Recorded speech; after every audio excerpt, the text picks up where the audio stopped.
It's unbelievable. In fact, they took it. They called dumping with the trash on Friday. Take out the trash is the news that they don't want people to pay attention to. So, I mean, you just found out about it Wednesday, which is exactly what they were hoping. They released the story Friday night that the Department of Justice paid them for invading their privacy as they tried to perform a coup against Donald Trump. Outrageous. And the salacious, slutty, sleazy, tramping, cheating on their husband, wives, duplicity. Just everything about it. And they got total of $2 million freaking dollars. After what they did to Trump and all the lies and oh God, I know. Again, that's what they do. This is what they do. That's just going to promote that kind of stuff in the FBI. I mean, it's telling you we're going to pay you off if you go after Trump. Yeah, and of course the FBI director, Christopher Wray, the disgrace of Atlanta, should have been lambasting them and saying they're a disgrace. I hope they should never work in law enforcement, take away their secret security clearance, and instead he didn't do squat. They kind of left basically on their own without any problems, which is typical. What a freaking disgrace, honestly. Hey, thanks, man. I appreciate you calling. 338. A little more political stuff here, and you're going to hear some more Calabons. And a food fight. Carmela is giving a hint, they say here, and again, I don't know anything in politics anymore. I really don't. I used to, study stuff like this, and I've been doing the news thing for 50 years, and honestly, I don't know anything about anything anymore. I really don't. Her decision, she's going to kick off her tour in Pennsylvania. And so they are now saying that's the speculation is that her next VP or her VP pick might well be Josh Shapiro, the governor of Pennsylvania, a very important swing state. And the issue there is, well, one, if she picks him and Pennsylvania definitely goes to her, well, the assumption is if she picks him as vice president, would Pennsylvania obviously? Probably. Yeah. So you have to assume that. Well, they'll steal the votes in Philadelphia like they did last time. Yep, right. Remember, they boarded up the windows so you couldn't see it. And then they wouldn't let the GOP go in there to monitor, even though they got a court order to do it. Yeah. And the sheriffs wouldn't protect them. Yeah. So anyway, and the problem is that they say that if Donald Trump wins Pennsylvania, he'll win the presidency, and Pennsylvania may be the state, and I don't know anyway. But again, now the other issue is he's Jewish.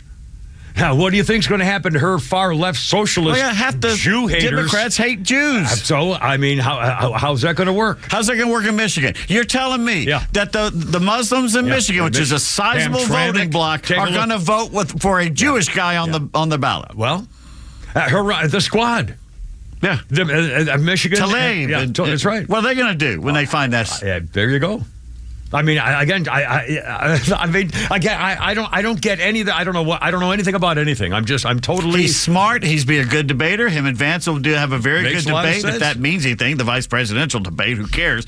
But still, that's why they're doing it, because they think he can stand up to Vance, and he's smart. He's an up and comer, but he's Jewish, and half Democrats hate them. And by the way, that shouldn't make any. At this day and age, that shouldn't make any difference. Except the Democrat Party let themselves be taken over by the socialist left. That all of a sudden has been so loud and nasty, all these protests and stuff. The leadership of the Democrat Party should have said, "Hey, shut up, you people! We're trying to win an election here. What the hell? Who do you think you are? You're not a majority in this country. We don't believe that way. So shut up and get the hell out of us." And they should. They do believe that way. I know. But the whole thing is exploding, and they deserve it. They called on this. Mm-hmm. They put themselves in this corner.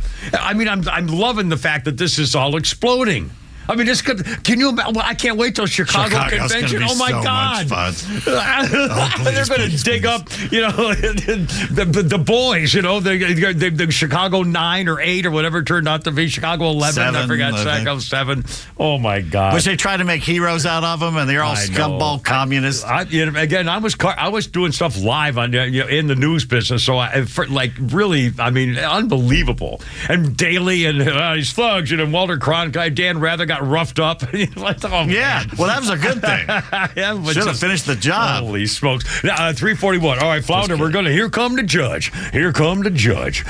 Now, Judge Joe Brown, if you don't know the name, I remember watching the show. He used to be a very well-known TV judge, but he actually is a judge. I mean, he was a well-respected judge, and he was one of the earlier TV judges, although I've not looked up when he was doing his judge thing on TV. But again, he used to be very well known. He still is known by the name Judge Joe Brown. Well, he was on a dialogue, a show called The Art of Dialogue.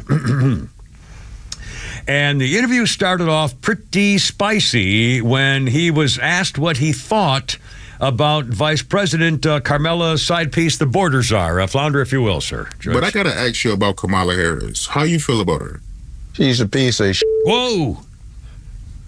I was in California. She lacked professional competence, and she worked on it by hiking up her hemline when she needed influence rather than researching. She's always tried to do the casting couch to get where she wants. Now, the problem is that'll get somebody to a certain level quickly, but you can't get past that level if you don't have competence and talent. My thing about it is if I'm crude about it, in this city years ago, I used to represent a whole bunch of pimps and hoes, and I know a hoe when I see one. I say this, I don't care, women, you do what you want to do if you want to have recreational sex, but when you do the casting couch or anything else for professional purposes to get paid or advance, you a hoe. And she's an old hoe. And the problem is what is she supposed to do? Somebody, one of her sycophant slaves comes up and unwraps her in a carpet naked at Putin's feet, and he says, oh, yeah, I'm Julius Caesar. He said, no, ho, I got better stuff here already. Plus, I don't want you anyway, you old woman. Get on up. You know, or Xi Jinping, is he supposed to be impressed? She's doing word salad. Well, we're here today because China and the U.S. are here today, and that's why we have to agree on what we're doing here today. Like, fool, what did you just say? You know, did you say anything? That's a Judge Joe Brown. This is the best hour of sound we've ever had. I'll tell you what. I mean, we haven't even got to the Venezuelan dictator. It's not even 4 o'clock. We're just going to repeat. We're going home. You just repeat this at 4:03. Just start it over again. I got to get my car. Oh, my God. And there's a couple of reactions. I'm amazed at how some black men like Joe Brown, who claim to be all for black people, yet attack Kamala Harris the same way Trump does. Yet are quiet as church mice when it comes to criticizing Trump and Project 2025. Very weird to be using the word weird. First of all, Trump's got nothing to do with Project 2025. That's another bit of gaslighting. And in fact, Trump made the guy quit. The head of Project 2025 had to resign because Trump said, listen, I want nothing to do with you people. And they said, hey, you got to quit because Trump's blasting us, so he quit.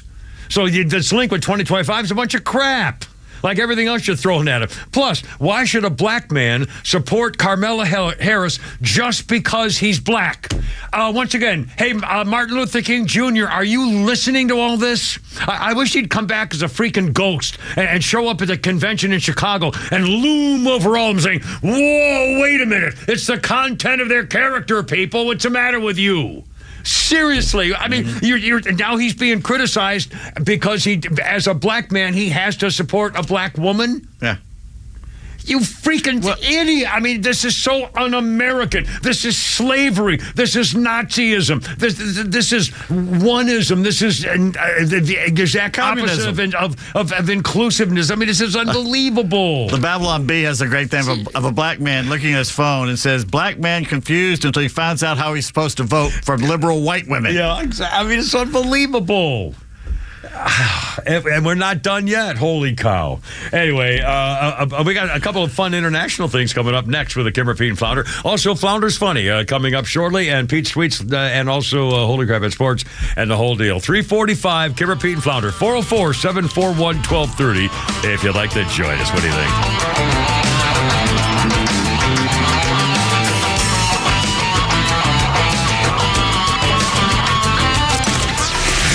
Latest breaking news to the conservative voices you know and trust. Your best new follow on social media is Extra 1063.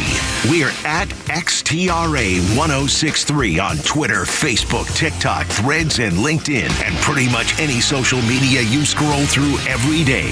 And we drop exclusive giveaways, new daily content, and the latest breaking news from Georgia and across this great nation. Interact with your favorite Extra personalities. Get the latest on our live events and so much more. Follow at Extra 1063 across all your social media and keep up with Atlanta's only conservative voice. A coach who knows the game can teach their team how to improve. but one who genuinely cares about each player. You have what it takes. We got this. Can inspire them to win. At Truist, we believe the same is true for banking. Because when you work with someone who knows a lot and cares even more, you're unstoppable. Truist, leaders in banking, unwavering in care. Start feeling unstoppable. Visit truist.com/care. Truist Bank, member FDIC, leading based on top 10 U.S. commercial bank. It's that time of year again when the owner of Central Heating and Air Conditioning, Chuck, brings back the 4th annual Christmas in July benefiting Children's Healthcare of Atlanta. Hey, it's Tug for Central Heating and Air Conditioning. If you want to help give back to the community, all you have to do is sign up for a maintenance agreement with Central Heating and Air Conditioning, and $10 from every new maintenance agreement will go directly to Children's Healthcare of Atlanta. The more maintenance agreements you sign up for, the bigger and better we can make the 4th annual Christmas in July for Children's Healthcare of Atlanta. Central services all makes and models. With Central, you're not just a number, you're a member of the family. It's been that way since 1947, and they've serviced over 100,000 customers right here in Atlanta. So call 770-GET-HEAT or go to centralheat.com to sign up for a maintenance agreement and help Chuck and Central Heating and Air give back to the community. Carrier products, carrier warranty, and carrier peace of mind. Central Heating and Air Conditioning, your Atlanta carrier experts. We're smart, we care. We're Central Heating and Air. Did you know your life insurance is an asset you can sell? I'm Jay Jackson, CEO of Abacus Life. For almost 20 years, Abacus has been purchasing life insurance policies from seniors just like you. And at abacuspays.com, we've created a free policy value calculator so you can find out the worth of your policy in just seconds. There are no fees and no obligations. Get real value from your life insurance when you need it with Abacus. Learn more at abacuspays.com. Shimmy, yeah. Give me the mic so I can take it away. Off on the natural charge, Bon Voyage. Yeah, from the home of the Dodger Brooklyn squad. Wu-Tang Killer, like shorty. on the swarm. Rain on your collar, disco drum. But you didn't even touch my skill. It sounds like some old dirty bastard to me. I put this on here just so I could hear you say old dirty bastard. God knows I've heard that phrase a lot coming in my direction, but from most of the women who work around here, by unfortunately. The old dirty bastard, Wu-Tang Clan guy, a real name Russell Jones, on this day in 1999, was arrested for crack and marijuana possession in New York. Cops had stopped him during a routine traffic offense and checked the car, and they probably had the music on too loud, and they said, "Oh, I bet you got something in there, mister." Probably not true. And let's see, birthday list, a guy who is frequently a guest on some of the Fox programs when they need a reaction from a famous person in Hollywood who is also yet still a conservative. Dean Cain is 58, former Superman, and also Kara's dad on Supergirl. And Dean Cain, 58 years old today, and a well-known conservative and actor. And on this day in history, let's see, I wonder if this brings back memories for you guys, not for me. 1989. American consumers got their first look at the handheld computer game device Game Boy. Did you ever have one of those? No. 1980. Flounder, are you probably about the right? I remember Game Boy, yeah. Game Boy. Did you ever have one? Yeah, the portable one? Yeah. Handheld. It came out in 1989. My favorite game on that was called Motocross Maniacs. Was it like a car chase thing? It was a dirt bike. And now I don't think I've ever even seen one. Is it like how big is it? How big is it? Like a cell phone, or is it? It's thicker, but pretty much the size of an iPhone, but thicker. That's what she said. And you could get several games, or do you have to buy the games, or would they? You buy the game. You buy the game separately, and you have to put them in there like on a card. Yes, I got you. Again, I had absolutely no idea what to think of it. Anyway, it's cool. Okay, go ahead. Anyway, 3:51. More fun stuff coming up. Timber, Pete, and Flounder. Here's a number: 404-741-1230. 741-1230. Real quick, we got Lori on the line. She wants to talk about Judge Willie Brown. Willie? No, Judge Joe Brown. Joe Brown.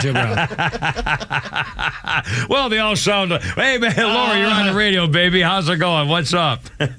Oh my gosh! I'm so glad you did that for me because I've been so mad about her new advertisement of lying about everything. I know. If you believe that. Like that, I was like, I'm glad it's on the podcast. I can listen to it every day. That was hilarious. Did you hear the Donald Trump sound as well?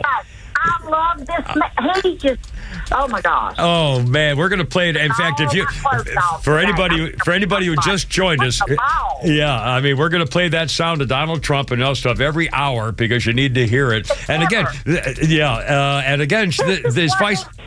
And he said it like a gentleman, and it's true. He didn't bash her. He just laid it out. Yes, he did. Yes, he did. Well, I'm glad you enjoyed it. Thank you. It made us feel better. I know. And we're going to play it every hour after the top of the hour. If you missed it, it just set the stage perfectly for going into the lion's den and turning it all around.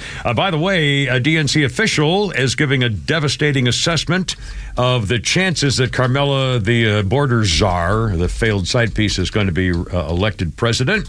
The campaign compliance manager was caught in a kind of a secret recording. I guess it was from the Heritage, or not Heritage. What do they call the people? The guy O'Keefe, who does the changed the name. I don't know what the group's name is. Yeah, I can't remember. But anyway, he goes around and apparently the woman was supposedly going on a date with somebody else. They met up on several occasions on Bumble.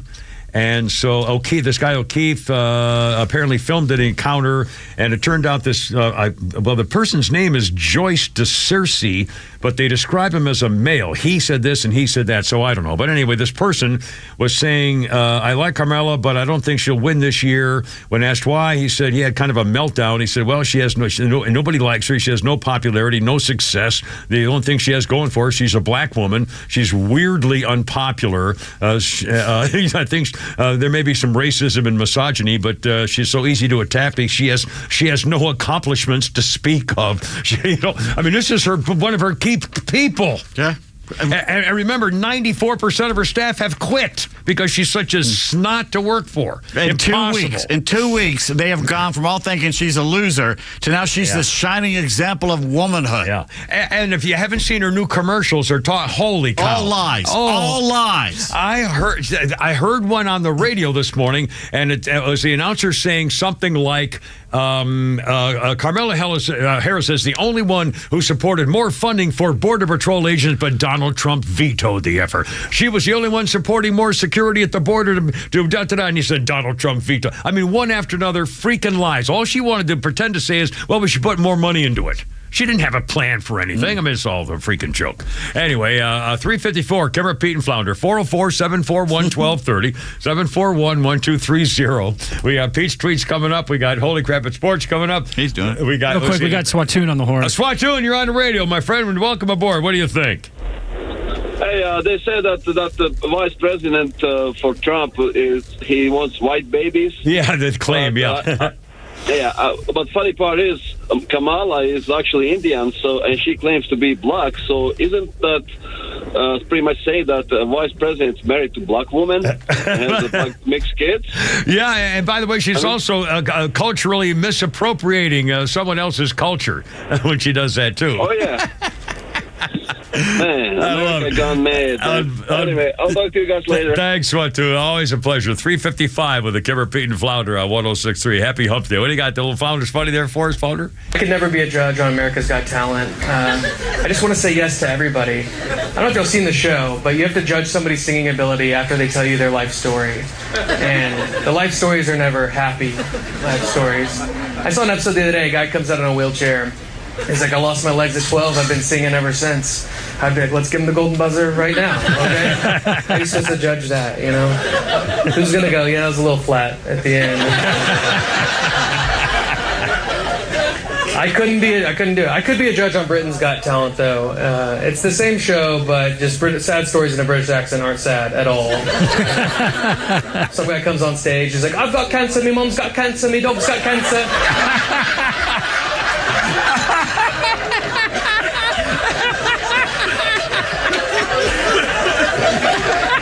Hopefully it doesn't affect your voice, okay? Try not to get it on anybody, please. That's a funny guy. Who's that? It's Mason James. He's a very funny guy. What? You're coming up with some great comedians. I've never heard of any of these people. Mason James. Mason James. James yes, you know, my time. That should be fine. Yes, of course, yes. Lolita, yes, darling. Let's come over here in the car, you know, yes. Humbert. And did you ever see the movie Lolita? Oh, yeah, Peter Sellers. Oh my God, it was creepy. scandalous. But again, there was nothing nothing. I mean, it was like I think they might have kissed in the car. Did he? She was leaning over to kiss him. The book had more. But the movie, and you would think, and the movie had nothing. I mean, I think they showed her bare legs and feet at a picnic. Who directed it? I have no idea. Stanley Kubrick. Oh, there you go.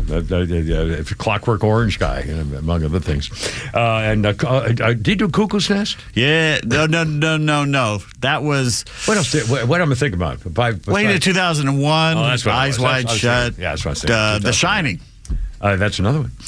357, Kipper, Pete, and Flounder. We may not have time to do that. I want to play the food fight between the president of Venezuela and Elon Musk. And it's back and forth, and it may actually, we'll see. Do we have time to play that soundbite? Yeah. This is the president of Venezuela. He's threatened he wants a fight with Elon Musk, who said, you're not victory, you lost the opponent, you're cheating and lying. And so here's how he reacted in Venezuela, the president. Elon Musk, quien se mete conmigo, se seca. Quien se mete con Venezuela, se seca. Dead. Elon Musk. ¿Quieres pelea? I want his family dead. Soy hijo de Bolívar y de Chávez. I want his house burned to the ground. Vamos a darlo, pues. And rip his donde quiera. Eyes. Como decimos en Caracas, en los barrios. Si tú quieres, yo quiero. Set him on fire. ¿Di dónde? At home. Woo. Elon says, okay, we'll do it. And if I win, you have to abdicate as dictator. Right. And if you win, you get a free trip to Mars. All expenses paid. One way. Oh, man. By the way, Jimmy Carter's Center is still involved. Jimmy Carter's still doing overseas elections. The Carter Center here in Atlanta is unable to verify the results of the election, blaming authorities for a complete lack of transparency. You vote your way into socialism. You have to shoot your way out. He took all your guns. You're having a hard time. And here we are rushing headfirst into socialism as fast as we can go. That's right. And again, Venezuela's military supports Maduro's 61-year-old former bus driver, who is the president of Venezuela, who claims he won by 1%. And what was the one thing he wanted to do when he first got in there? Him and Chavez? Yeah. Basically put more people on the Supreme Court. Yeah. Well, there you are. Again, if Carmela gets there, again, if you just look at what she actually has said, what she believes, and the politicians know, you can try to fake it for a while, but at some point, the real you is going to come out. And you're going to find out who she is. You can't tell me that anybody would want this woman to be president. Higher taxes, more, take away your guns, wide open border. Gun confiscation, and every one of those illegals will be an American citizen, and you'll be responsible for them. Yep. Education, health care, housing, higher food prices, gas prices. Oh, you got to love it. Anyway, we got. And by the way, the nickname for the women's Olympic team coming up too with a Karen Payne Flounder 404-741-1230, and it's just about 4:00. You're going to hear Donald Trump again right after the top of the news. Look out.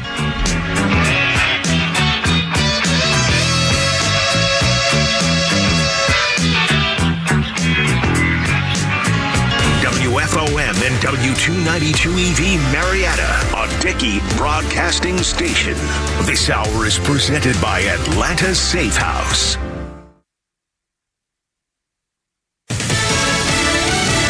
Pushback from the former president, Lisa Brady, Fox News, in a scheduled interview with some testy exchanges. The National Association of Black Journalists convention got going an hour late over apparent equipment issues before ABC's Rachel Scott opened the Q&A with former President Donald Trump. A lot of people did not think it was appropriate for you to be here today. You have pushed false claims about some of your rivals. You don't even say, hello, how are you?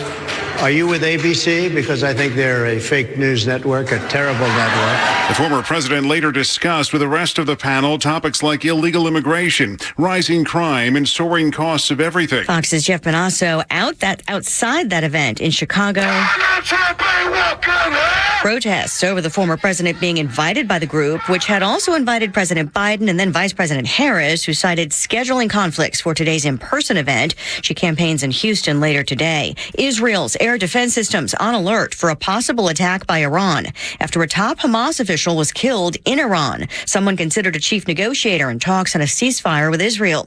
White House National Security Communications Advisor John Kirby says it's too soon to know the potential impact on a hostage and ceasefire ordeal. It's always been complicated work, and it's not like the complications with every passing day get easier. The death in Iran followed an Israeli airstrike that killed a Hezbollah commander in Lebanon. Prime Minister Netanyahu saying Israel has delivered crushing blows to Iranian proxies. The Fed considers an interest rate cut and decides it's not time yet, but Chair Jay Powell is signaling they are getting closer as inflation cools. The second quarter's inflation readings have added to our confidence, and more good data would further strengthen that confidence. This fueling more hope for a rate cut at the September meeting. The Dow up about 100 points at the bell, but that is well off session highs. America is listening to Fox News. Jerry Padgett, the second enlisted in the U.S. Navy and deployed multiple times to Iraq and Afghanistan until Jerry was catastrophically injured in an improvised explosive device blast. Now, Jerry received a new smart home thanks to our friends at the Tunnel to Towers Foundation. Now, the home is in the foundation's Let Us Do Good Village. It's in Florida, and Jerry now lives more independently thanks to the specially adaptive technologies. Commit to $11 a month, the letter T, the number 2, the letter T.org. Hear that? The sound of your antique fountain pen gliding across linen paper as you journal in the park. And if you were here, you'd be inspired by the warm breeze. But you're not here. Because your self-care happens out on the road, riding your motorcycle protected by Progressive. And the wind in your face on the road is all the inspiration you need. So if you ride, get a quote and see if you could save with Progressive, America's #1 motorcycle insurer. Now that's inspiring. Progressive Casualty Insurance Company and affiliates, not available in all states.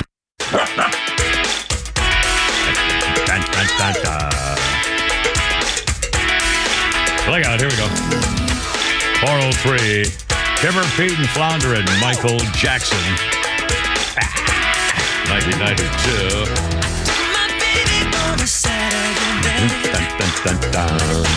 This was kind of bizarre. This day, 1992, Michael Jackson, an unscheduled appearance on his hotel balcony in London after a man had threatened to jump from an apartment building across the street.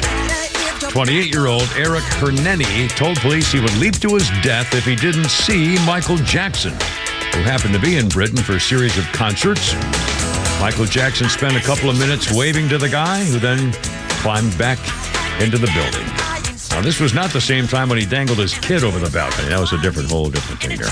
That scared the crap. I mean, you just don't do that. Oh, God. Have you ever held a baby? Well, you probably have never held a baby. Have you ever held? What are you talking about? Well, I don't know. I mean a baby changing diapers and wiggling babies. Are you saying that I am so unlikable that no baby would allow themselves to be held? I'm just saying. That hurts my feelings. A little tiny baby, the chances are that you were probably not going to be putting diapers on a little one. I've never changed a diaper, and I never will. Okay. I'll tell you that. And the Flounder, do you have any experience with wiggling babies or anything? Yeah, absolutely. Got to hold their head up. Got to support the head. Well, anyway, for those who may not understand, I mean, it was a very dangerous thing to do. I mean, a wiggling, slippery little child. Okay, I'm just saying. And then you turned it into an insult of me. That's what you did. No, I didn't. I was trying to make an example that you might not have any idea how much trouble. And in fact, I'll give you an example. I'll tell you one thing. I was on a golf course one day when I was right down in Florida. And my the guy was like 32 years old, and he's married to some hot chick, was waiting in his Jaguar. He's rich. Anyway, so we're playing golf or something, and we were doing. Somebody was talking about how one of the greatest inventions of all time was Johnson's baby shampoo. Because no more tears. You didn't get sting in your eyes. Now, do you remember before Johnson's baby shampoo, or did you always have it? You always had it. And you've always had it, too. So anyway, but a long time ago, there used to be these plastic rings, which would go around your head, elastic band ring with a little flap on it like that, like a drill instructor's hat, to keep the soap out of your eyes when your mother's shampooing your hair. And it never worked. The water would still drive in there. But anyway, it was a shampoo night in households was a nightmare. You have to take my word for it. Because how do you tell a 3 or 4 or 5-year-old kid, make sure you close your eyes real tight because this is going to sting like a son of a bitch when I shampoo your hair for you. Aren't their skulls still forming at that age? No, don't start doing that stuff on me. I'm just telling you, it was a nightmare. And so this one, I said, hey, guys, how you doing? Good to see you. Look out, here we go. I know that guy. I met the guy before. I think he cut me off in traffic about a week ago. Anyway, okay. So I was saying to the guy, boy, that was great because when you have, and he said, oh, who the hell can't keep their eyes closed? I said, did you ever try to shampoo a 5-year-old who's big and strong enough to wiggle and kick and scream and all stuff like that? People have no idea. Anyway, I have no idea why I got onto that. Started with an insult. Oh, that's what it was. Baby. The Michael Jackson baby. That's what it was. Okay, now I don't even want to go on. Oh, in fact, we're going to play the 4 o'clock hour. Flounder, we're going to play the Donald Trump one, the latest one that you got. Excuse me. 4 o'clock hour, sponsored by our friends at Atlanta Safe House, home of the Kimmer Safe, by the way. You need a safe, you may not know it. Keep your medical records in there, living wills, stuff like that, financial things, marriage and divorce stuff. Anyway, here you go. Learn more at atlantasafehouse.com. Okay, huge story. Donald Trump goes to the Black Journalist Convention in Chicago, and one of the women, co-chairman, quit because they allowed a white man to speak from a white man's perspective to these black journalists. Again, this is how these people think. They want a divided country. Mm-hmm. They don't want their people to hear from the white man who might be president again. I mean, this is outrageous. Anyway, so Donald Trump, here's the very first thing of this convention to show their attitude. Flounder, if you will, here's how it started. You have told 4 congresswomen of color who were American citizens to go back to where they came from.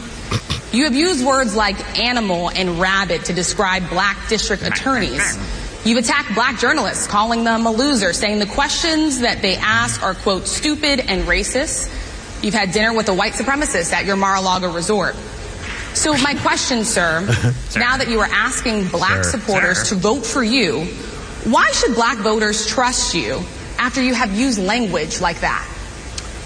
Well, first of all, I don't think I've ever been asked a question in such a horrible manner. First question. You don't even say, hello, how are you? Are you with ABC? Because I think they're a fake news network, a terrible network. And I think it's disgraceful that I came here in good spirit. I love the black population of this country. I've done so much for the black population of this country. Including employment, including opportunity zones with Senator Tim Scott of South Carolina, which is one of the greatest programs ever for black workers and black entrepreneurs. I've done so much, and I say this, historically black colleges and universities were out of money. They were stone cold broke, and I saved them, and I gave them long-term financing, and nobody else was doing it. I think it's a very rude introduction. I don't know exactly why you would do something like that. And let me go a step further. I was invited here, and I was told my opponent, whether it was Biden or Kamala, I was told my opponent was going to be here. It turned out my opponent isn't here. You invited me under false pretense. And then you said, you can't do it with Zoom. Well, where's Zoom? She's going to do it with Zoom, and she's not coming. And then you were half an hour late. Just so we understand, I have too much respect for you to be late. They couldn't get their equipment working or something was wrong. Mr. President, I would love if you can answer the question on your rhetoric and why you I have answered the question. I have been the best president for the black population since Abraham Lincoln. That's my answer. Better than President Johnson, who signed the Voting Rights Act? For you to start off a question and answer period, especially when you're 35 minutes late because you couldn't get your equipment to work in such a hostile manner, I think it's a disgrace. Yes. I mean, honest to God. Don't take it. You got to, exactly. Quit taking it. They're liars. Done. We're just done. And in fact, in case, where's Mr. Phone? Oh my God. You've lost Mr. Phone? No, I put it in my I can't even believe this. Hold on a second. In fact, I double whammied this just to make sure that everything was perfect. Okay. Here we go. We've been talking about gaslighting. And by the way, I don't know, this only became popular again recently. I don't think growing up as a youngster or as a teenager, I mean, no one's ever used this. Is gravitas. Yeah, this is it's like, the Biden's George Washington. I mean, but this has become part of the vernacular. Well, for the record, gaslighting, as Pete mentioned earlier, is actually from a play.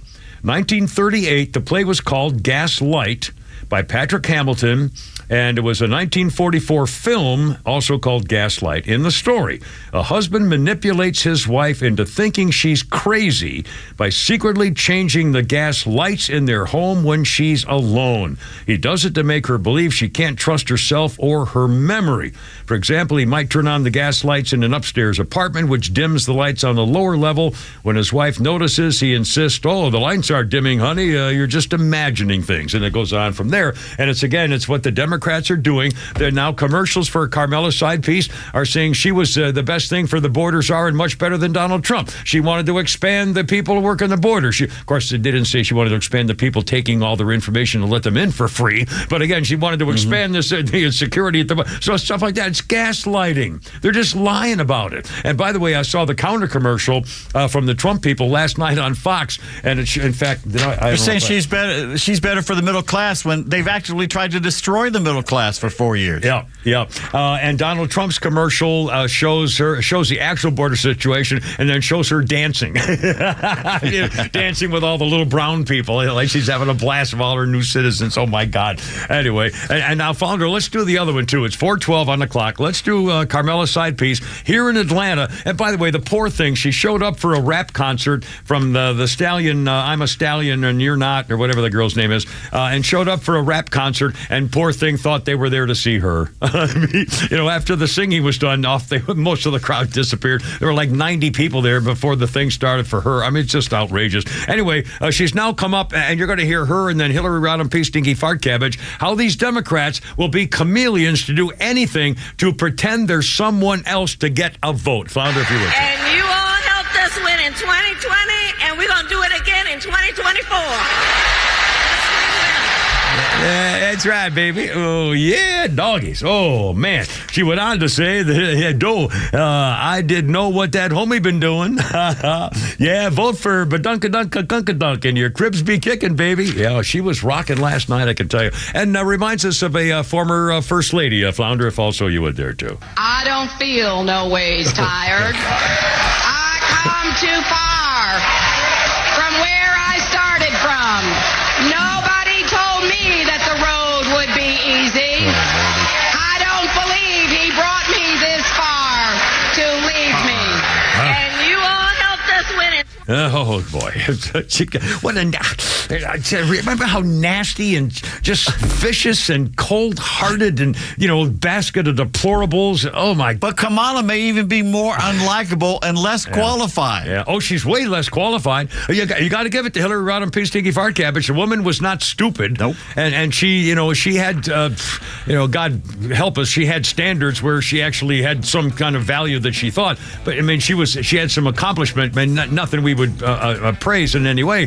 But compared to this, I mean, she's just an empty shirt. She's an empty blouse. A side piece, All right, hold on. We got so much more. The nickname for the girls' Olympic team. And by the way, that Jade Perry. Anyway, sorry. And little Luna. Oh, Lordy. Anyway, 4:14, Kevin Pete and Flounder. Holy crap, it's sports. I'll go a little later. We got it all for you here. Stand by.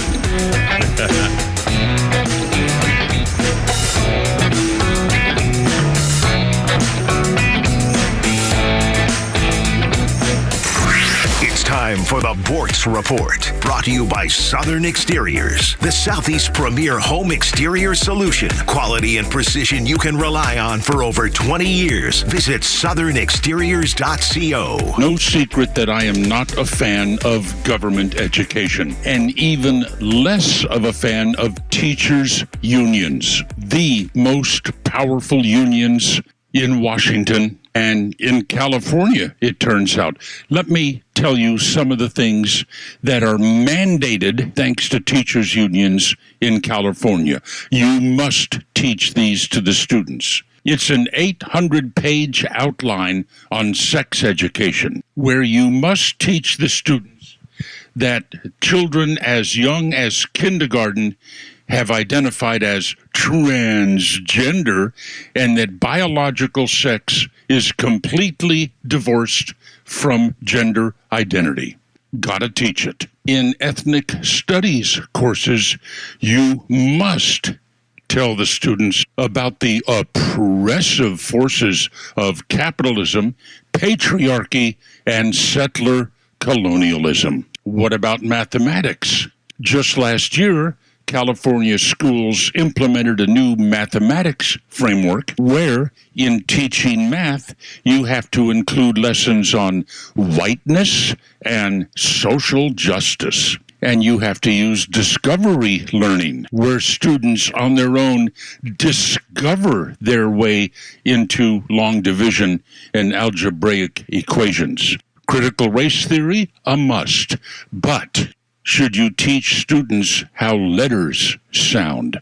Oh, hell no. A bill in the legislature wanted to push phonics to teach children how to read. The NAACP in favor of it. Local level PTA said, let's do this. Research back to the 1950s shows that phonics is the best way to teach students to read.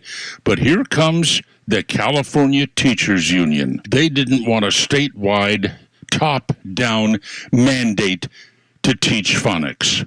The bill requiring it was killed in the legislature. Government schools, you can't beat them. Neil Bortz, Extra 106.3. Hey homeowners, Tug here with some exciting news. Southern Exteriors is your one-stop solution for top-notch exterior services, from roofing to siding, windows, gutters, and more. No more waiting. They can start on your project immediately. And with an in-house warranty division, Southern Exteriors stands by their work for years to come. From leaky roofs to faded siding, trust Southern Exteriors for a quick and lasting transformation. Don't wait. Transform your home today. Call 877-9-SOUTHERN or visit southernexteriors.co now. Southern Exteriors, quality and precision you can rely on for over 20 years. The summer's got you thinking about hitting the road, and with back to school right around the corner, you need a vehicle built for the road and safe enough for the family. And Subaru of Gwinnett on Satellite Boulevard in Duluth has it for you. Like the 2024 Subaru Outback, which will take you as far as you want to explore with symmetrical all-wheel drive, plus up to 32 miles per gallon. And if you're up for adventure, it'll get you off the beaten path with up to 9.5 inches of ground clearance, more than Honda CR-V or Toyota RAV4, or the Subaru Forester, the SUV for all the adventures ahead, with a spacious and comfortable interior for everyone you want to bring along. And no matter where the adventure takes you, it starts on Satellite Boulevard in Duluth with the amazing staff at Subaru of Gwinnett. They'll help you find the Subaru that you love and be there every step of the way for everything you need. Start your shopping online at SubaruofGwinnett.com or come visit us today on Satellite Boulevard in Duluth. We're Subaru of Gwinnett. Neil Bortz here. Maybe you've already taken the steps to improve your health, maybe save your life. You're using a CPAP for your sleep apnea. I've been using one for well over 20 years. So right now I'm here to tell you about a source for CPAPs and CPAP supplies here in the Atlanta area. CPAPs, etc. They're in Alpharetta. They have whatever you need. Roddy and Sharon are your CPAP experts, and they'll ship nationwide. More information, CPAPsETC.com. All right, I got it. Here we go. Run down the beach, baby. Up those steps. 419. Kipper Pete Flounder in the Eye of the Tiger. Survivor 1982 and #1 on the American chart. The song was commissioned by Sylvester Stallone for the theme for Rocky III. Was it Rocky III? Wow. Where he trained him. I'll be damned. Received an Academy Award nomination for Best Original Song to go on to sell 5 million copies and more. Survivor Rocky III. Our birthday list includes J.K. Rowling. J.K. is 59, brilliant British writer who gave us Harry Potter, and is now at odds with the transgender community. They're attacking her, and she's saying, look, you're a guy or a girl, and if you want to dress funny, fine, or cut yourself up, whatever, but there's really only 2 genders. I mean, please, anyway. And it says here, it's probably no coincidence that in the books, Harry's birthday is also July 31st, just like hers. And on this day in history, 2001, the courts finally shut down Napster after the recording industry complained they were losing millions because it was a free MP3 sharing gimmick, basically. Yep. And you get your music here for nothing. In 2002, Napster was forced to liquidate everything. And then Justin Timberlake got slept on by that chick from 50 Shades of Grey who majored in trombone at Stanford in the movie of where the Facebook guy got all his money. All right. And was that for me? Flounder sending us a little message here. I love it when he does this on my phone. Do not trade. Oh, is this? You have audio with this? That's what it is, yes. How about Mr. Snotty? What I meant was, can you play this now, or do you have to find it or get it or anything? You want to play it? Or Yeah, I mean, do you want to let the listeners know what I sent you? Right, exactly. A little setup here? No, here's what it says. Flounder just says it's a new piece of sound which you need to hear it. It says, whatever you do, do not share this because it may trigger Democrats. Let's see. Well, it doesn't say much more than that, but here it is, something with Carmela talking with somebody in a kitchen. It says, is this at the Cooking Girl show? No, it looks like an Indian woman. Anyway, it's Carmela talking with somebody over in the kitchen over cooking stuff. Okay, so what we're going to cook today is an Indian recipe. Yes. Because you are Indian. Yes. Okay, and I don't know that everybody knows that, but I find that wherever I go and I see Indian people at the supermarket, on the street, everyone's like, Kamala Harris is Indian, right? It's like the thing we're so excited about to have you running for president. Yeah. So we're both Indian, but actually we're both South Indian. Yes. You look like the entire one half of my family. Okay, thank you. You do. I've been telling people we're related already, so this is perfect. It's basically true. And so, were you raised eating South Indian food? South Indian food. Okay, so... That's Mindy Kaling. Yeah, is that Mindy Kaling from The Office? Yeah. It from looks The Office, like her. yes, that's her. It's her. Holy cow. She said she's Indian. There's a photo of her in total Indian garb, and all the women in her family are Indian. Okay, but the important thing that I got out of this more than anything else was Mindy Kaling said, and now that you're running for president. So this wasn't like from 5 years ago. This was now. This was within the last few days. She was running for president in 2020. Remember? Well, I like my version better. Okay. Just so close with the facts. We don't need facts. We're talk shows. Squishing your head. We're modern day America. Squishing your head. We're modern day American reporters, mister. We can say anything we want. We can call Donald Trump a Nazi and a white supremacist and that he is, wants to slaughter all his enemies and anything else. They're saying she's black because she went to a historically black college. There are white people who went to historically black. Grambling used to have a place kicker who was Bruce Jenner, I think, played him or something. For God's sake.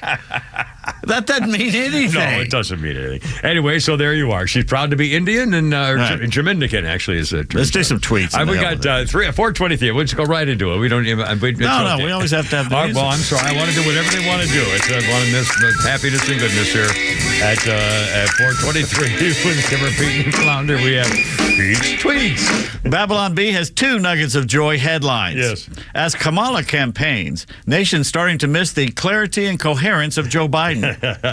And Google search confirms Kamala Harris did not exist prior to July 22nd, 2024. She's not responsible for anything. Mays tweets, during a 2019 interview, Kamatris was asked if she smoked pot while growing up. She answered, "Half my family is from Jamaica. Are you kidding me?" Upon hearing this, her father, who's Jamaican, said, "We wish to categorically disassociate ourselves from this travesty." Ever bought a piece of furniture from Badcock? I have not. Just the name alone. I was worried about what was actually in there. The 120-year-old chain is shutting down all 380 U.S. stores in just a few weeks. They're going to have a massive sale. Turns out their bizarre choice of name finally caught up with them. And Mike, our crack engineer, sent this poll. Which holiday is more real? Kwanzaa got 7%, Juneteenth got 5%, and Toyotathon won with 88% of the vote. Toyotathon. Pete's tweets right here with a Kimmer, Pete, and Flounder. 404-741-1230. 404-741-1230. If you just joined us earlier today, breaking news this afternoon, there was video taken from James Copenhaver. James Copenhaver was one of the guys shot when the Donald Trump attempted assassination happened a few weeks, what is it, 2.5 weeks ago now, July 13th? Yeah, it's, wow. Anyway, he was shot, and as he was going down, he was taking pictures on his cell phone, video on his cell phone, rolling video. And from his eyes, he was behind Donald Trump. And the video, I assume this is all over social media now. Can they Google this? Yeah. I assume it's okay. The video show he's behind Donald Trump, looking behind Donald Trump over his shoulder.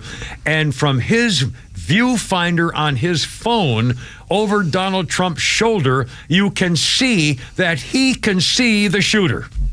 Yeah. Okay? The guy who was shot, James Copenhaver, one of the guys shot, you can see through his viewfinder, he can see the shooter.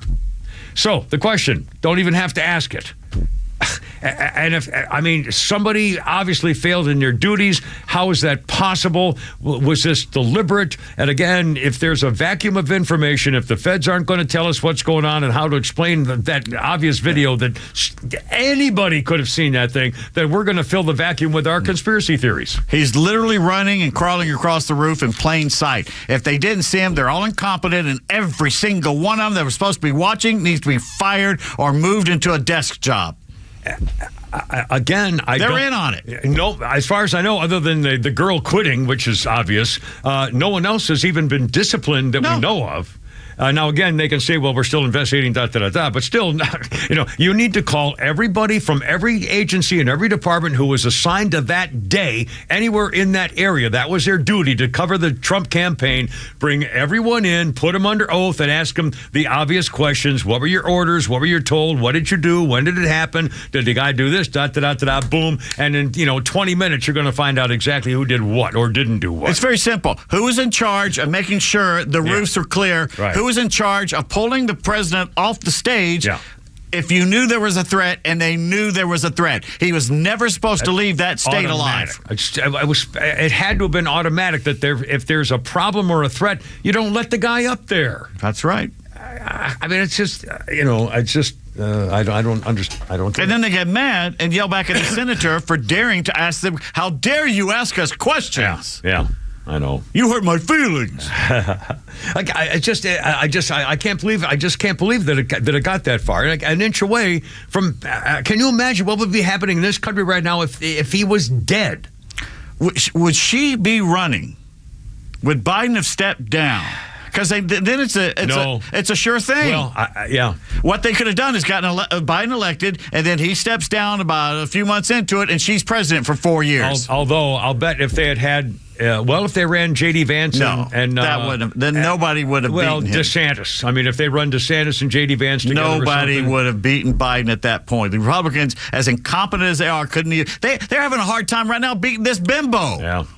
Well, and in fact, didn't you just say the polls just showed her up in Arizona and Nevada? Okay, last week he was up by 10 points in both, and all of a sudden she's ahead. All of a sudden. Well, I just don't believe any of this stuff. 428, Kim repeat and flounder. The Olympic Committee. I thought it was kind of. I did watch a little bit. I didn't watch a lot. Well, I tuned in occasionally for 2 or 3 minutes to see what was going on. I was trying to watch Jade Carey do one of her routines, and I never got to her. I saw the other girls. Although that Suni Lee, God, she is so pretty.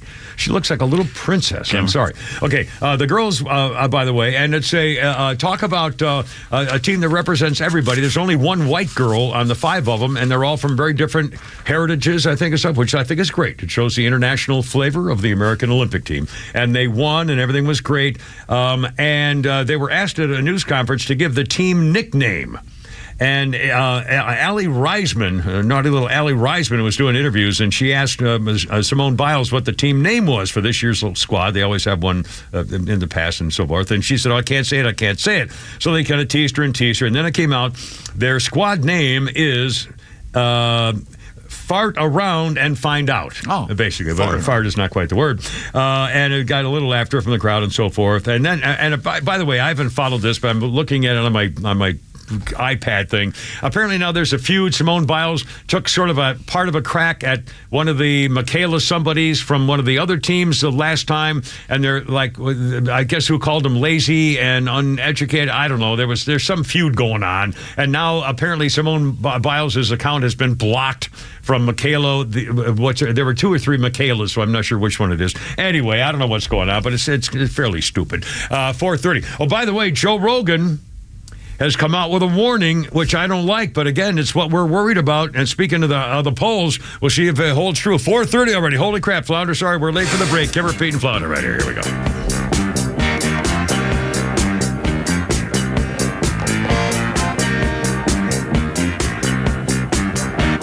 Stream Clay Travis and Buck Sexton, Glenn Beck, Fox News, and even NASCAR on Sundays, anywhere on the Extra 106.3 app. Download the app now and get 24/7 access to the live stream, the latest news, and everything you need to know about Atlanta's only conservative talk station.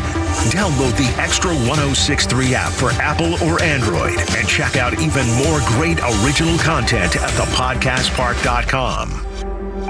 Well, Michael, I want to thank you for your time, but unfortunately, we can't offer you the position. Why? Well, we got the results of your background check, and quite frankly, we were concerned. About what? Apparently, you were arrested for throwing a shopping cart at a customer? In my defense, he had it coming. At Horizon Background Screening, we find things that other companies don't. That's why companies that use us make smarter hiring decisions. Don't let the wrong hire put your company at risk. Get the real story on your candidates at horizonscreening.com. Have you heard about Sonder and their Georgia-based Medicare Advantage health plans? Sonder Health Plans is committed to revolutionizing healthcare, making it straightforward, personal, and affordable. Call them and ask if you qualify for their fantastic $400 grocery card offer and $0 premiums. They've even got their own radio show and podcast called Weekend Wellness, dedicated to keeping all Georgians healthy and happy at every age. Call 800-331-2928 or visit SonderHealthPlans.com. Sonder Health Plans is an HMO with a Medicare contract. Enrollment in Sonder Health Plans depends on contract renewal. There are crazies on the road. Who knows where they're all going, but if one of them hits you, don't take care of it on your own. Call my friend David Van Sant. He is the lawyer that used to work for the insurance company. The team at Van Sant Law knows who to call, what to say, and will make sure you get what you deserve and what the insurance company doesn't want to pay for. They have your best interest at heart and will take care of everything. If you don't get paid, they don't get paid. My advice, save Van Sant Law in your phone. Today, 855-GA-INJURY, VanSantLaw.com.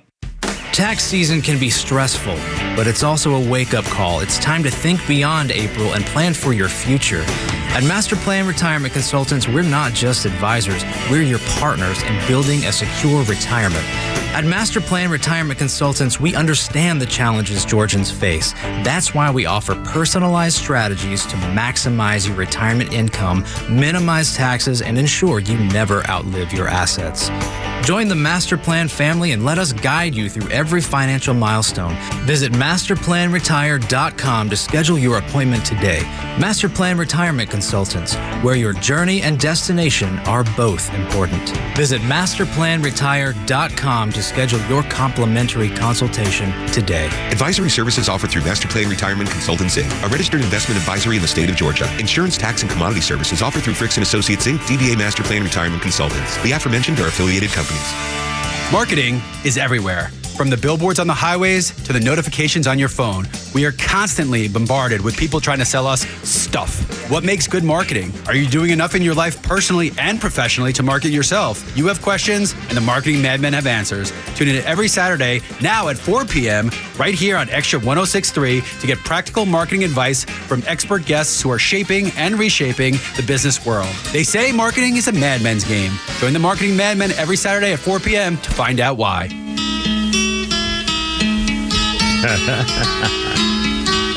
Just kind of dreaming. All the leaves are gone. Mamas and the Papas.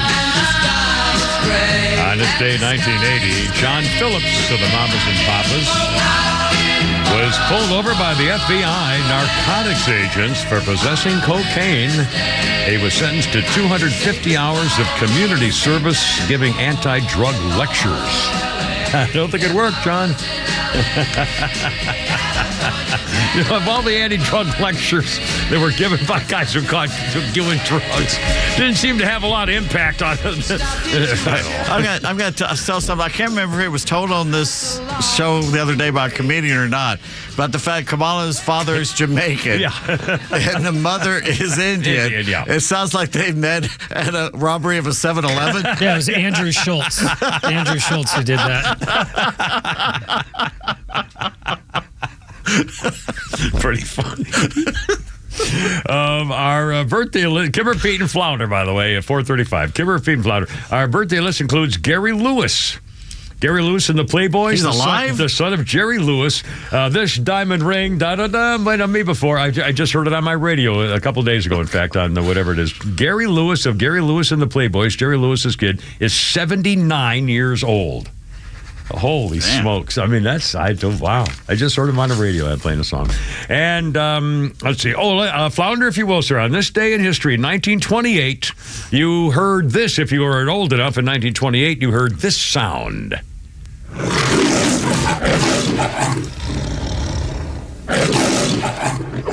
The MGM Lion roared for the first time at the beginning of the studio's first talking movie, White Shadows in the South Seas. Oh, hold on, I got a phone thing too. Darn it, I should have gotten in advance. I forgot. Hold on, I did a double whammy here because I had to do research. That was not it. Hold on, I got it right here and here. I got it right here. Okay. So in 1928, shut up. 1928, they had the MGM Lion, and there was only one word in that movie, the first talking movie, White Shadows of the South Seas. So there was only one word spoken in the entire movie, and the word was hello. That wasn't the first talkie, though. That's what it says here, 1928. Al Jolson's was the first one.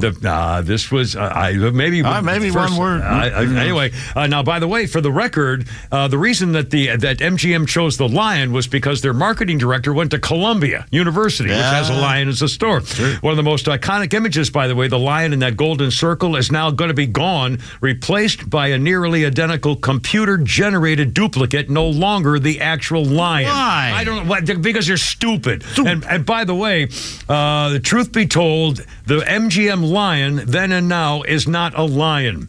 The guy who did it said, I felt it was treason not to use lion sounds, but then they didn't sound all that terrifying, so I substituted tiger's roars. They just sounded bigger and more majestic, so they used tiger roars. And the footage was shot with silently. There was no sound at the time of recording it. Recordings of his roar and growls were made long after he was filmed, using 4 different recordings of the tiger roars and growls. Some of the roars were not of the famous lion, first heard via gramophone for MGA's first production with sound, White Shadows in the South Seas in 1920. I mean, that wouldn't have made it just amazing. I've seen a photo of them actually doing it, and the lion's sitting there on the stool. There's a cameraman, a director standing there, and the lion's sitting there like waiting for makeup. In fact, I don't mind telling you what I've said the story before. When I was an anchorman back in the late 70s, about 78 or something on TV, and one of the circus was in town, and they brought a lion into the TV studio, and they made that. It was a male, big, beautiful male lion,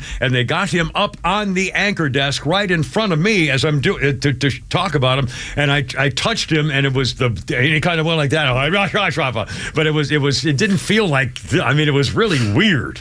That was the funniest scene, I think, on Johnny Carson, where he was trying to pet one of those lions or tigers, and it roared at him, and he ran across the stage and jumped up into Ed's arms. The band had to hold him up.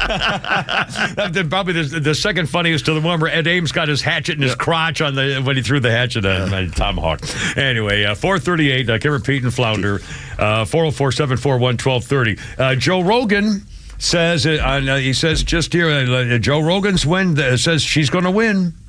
Joe Rogan predicts that she'll win the presidency because, quote, Americans are buying into the bourgeois, the anti-Trump narrative more than ever. Featured Michael Malice as a guest. He said the presumptive Democrat will win because of how much liberals are aligned against Donald Trump. She's going to win. So many manipulated by the media, they'll pull that lever. I feel like we're in this very bizarre time where people are giving into the bourgeois in a way I've never suspected people would before. They just want no Trump no matter what. They're willing to gaslight themselves. And by the way, I think Hillary could win.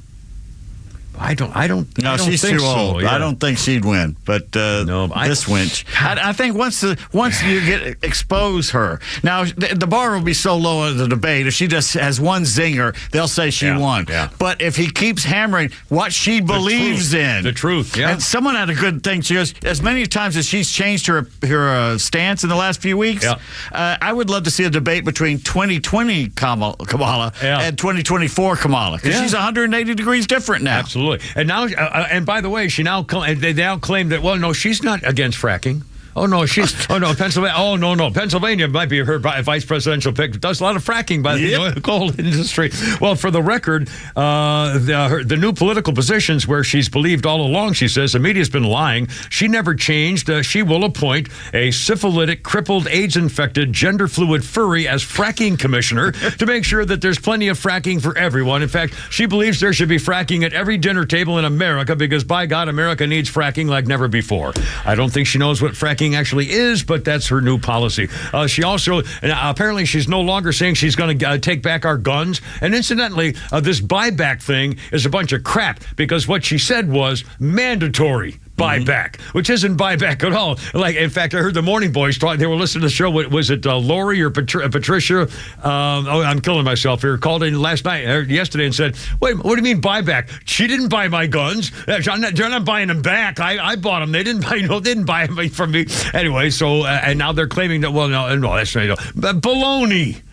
Just keep telling the truth and everybody will be fine. She'll call it by a different name. Oh, man. Unbelievable. And by the way, speaking of the Olympics, we were a moment ago, and have you watched any? Have you still not watched any at all? Zero. Flounder, are you and watching in passing, or are you actually sitting down to watch the Olympics? Just in passing. Yeah. Me too. Again, I was just trying to watch. I'm a Winter Olympics fan. I love that's the danger of it. It's exotic. As a Southerner, that's exotic to me. We all grew up running track and field and throwing things. I've seen that a billion times, you know? I was just thinking, I remember as a kid growing up, my whole life, I couldn't wait to see the shot put and the discus. Yeah, and we the high sat jump down as a family and watched. Yeah, right. But We've now never you missed can't it. even do that. I have no, there's nothing there for me. Some political agenda, either by the athletes or the organizers. And of course, they spoiled it the very freaking opening thing. They deliberately did this. And incidentally, the Speaker of the House, Johnson, says, where's the comment from the White House about that? The White House has not condemned that opening shameful mockery of the Last Supper. They refused to do it, he said. Their silence should be taken as an endorsement. First Lady even went far. Remember, she said, "Well, we that's need not to try true to because the First Lady came out saying that we can't top that. It was wonderful." And Kamala said that's something we should strive for. Right. But ironically, he's saying they haven't come out to condemn it. They've done exactly the opposite. Right. It's unbelievable. And Jean-Pierre, the podium princess, Shirley Temple, little Raggedy Andy, little Rambo girl, said, Peter Ducey said, well, what's the deal? How come your people aren't talking about it? She says, well, I don't have anything. I appreciate the question. I just don't have anything. And then she started shrugging and smiling when reporters said, Christians were offended by the opening act, Miss Jean-Pierre Googie. She just started giggling and laughing and kept dodging the question. I just answered the question. I don't have anything else on that. And we're just having fun with it. Oh, by the way, they were pressing her today, and she was dressed like Captain Kangaroo, by the way. Check it out, that sweater, that suit jacket she was wearing. They're saying, where's the president? Middle East is about to erupt in flames. Where's the president? She goes, stay tuned. He's going to have something later in the week. Yeah. How about let's have one of the presidents step forward and say something? Yeah, one of the presidents. In fact, the Hamas leader, Ismail Haniyeh, was assassinated in the Israeli strike in Iran, by the way, ladies and gentlemen. Okay, so Israel sent the bombs into Iran, which is fairly interesting. I mean, good. Wasn't it an inside? Weren't they already there? I don't know whether they I blew them up waiting for them. Apparently, this leader escaped the horrors of war in Gaza, residing in Qatar. He went to Iran to attend the inauguration of the new Iranian president, and at the same time, he decided to step over, get a little nookie from his lover, and that's where they bombed. That's where they killed him. Somebody said this is the guy behind the 1983 Beirut bombing in Lebanon. Yep, that's right. Apparently, it was the leader or the. So Israel's doing what we should have done 40 years ago. Exactly. Well, they find these people. Did you ever see the movie Munich? And we couldn't. Anyway, the National Security Council in Iran says, the elimination now across the red line, Israel will bear a great price. And there was a headline just a little while ago saying they're now threatening to retaliate, which is, here we go. But again, and by the way, the story goes out of its way to say international observers have sounded the alarm Hamas could pull out of months of negotiations for a ceasefire in Gaza as the Palestinian death toll nears 40,000. And Israel just got another one in Damascus. And someone is saying Syria. That Netanyahu met with Kamala and he thought, holy cow, she wins. I've got 4 months to clean this up. That's right. Because it's going to be, everything will stop. Except in Ukraine, all of a sudden, guess what's going to happen? Well, that's their money laundering thing. Oh, man, they're going to go nuts. Holy cow.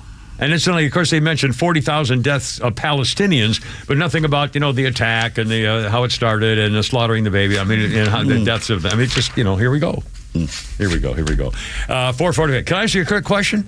I saw a tease on this on Fox, and who's that? That real pretty tall, thin, blonde girl who's somebody's an athlete's daughter, Konowick or Knokowick or Konachek. Rakacek. I don't know. Oh, yes, you do.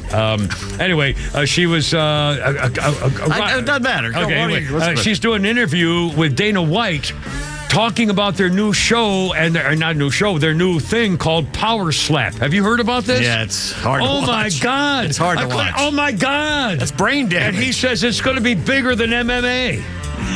Oh, God, Burst your eardrum. Oh, God, your jaw. Anyway, we'll come back. Oh, man. Jeez. A biatch slap, I'd watch that. Kornacek, I think her name is. Hornacek. Some athletes. Jeff Hornacek.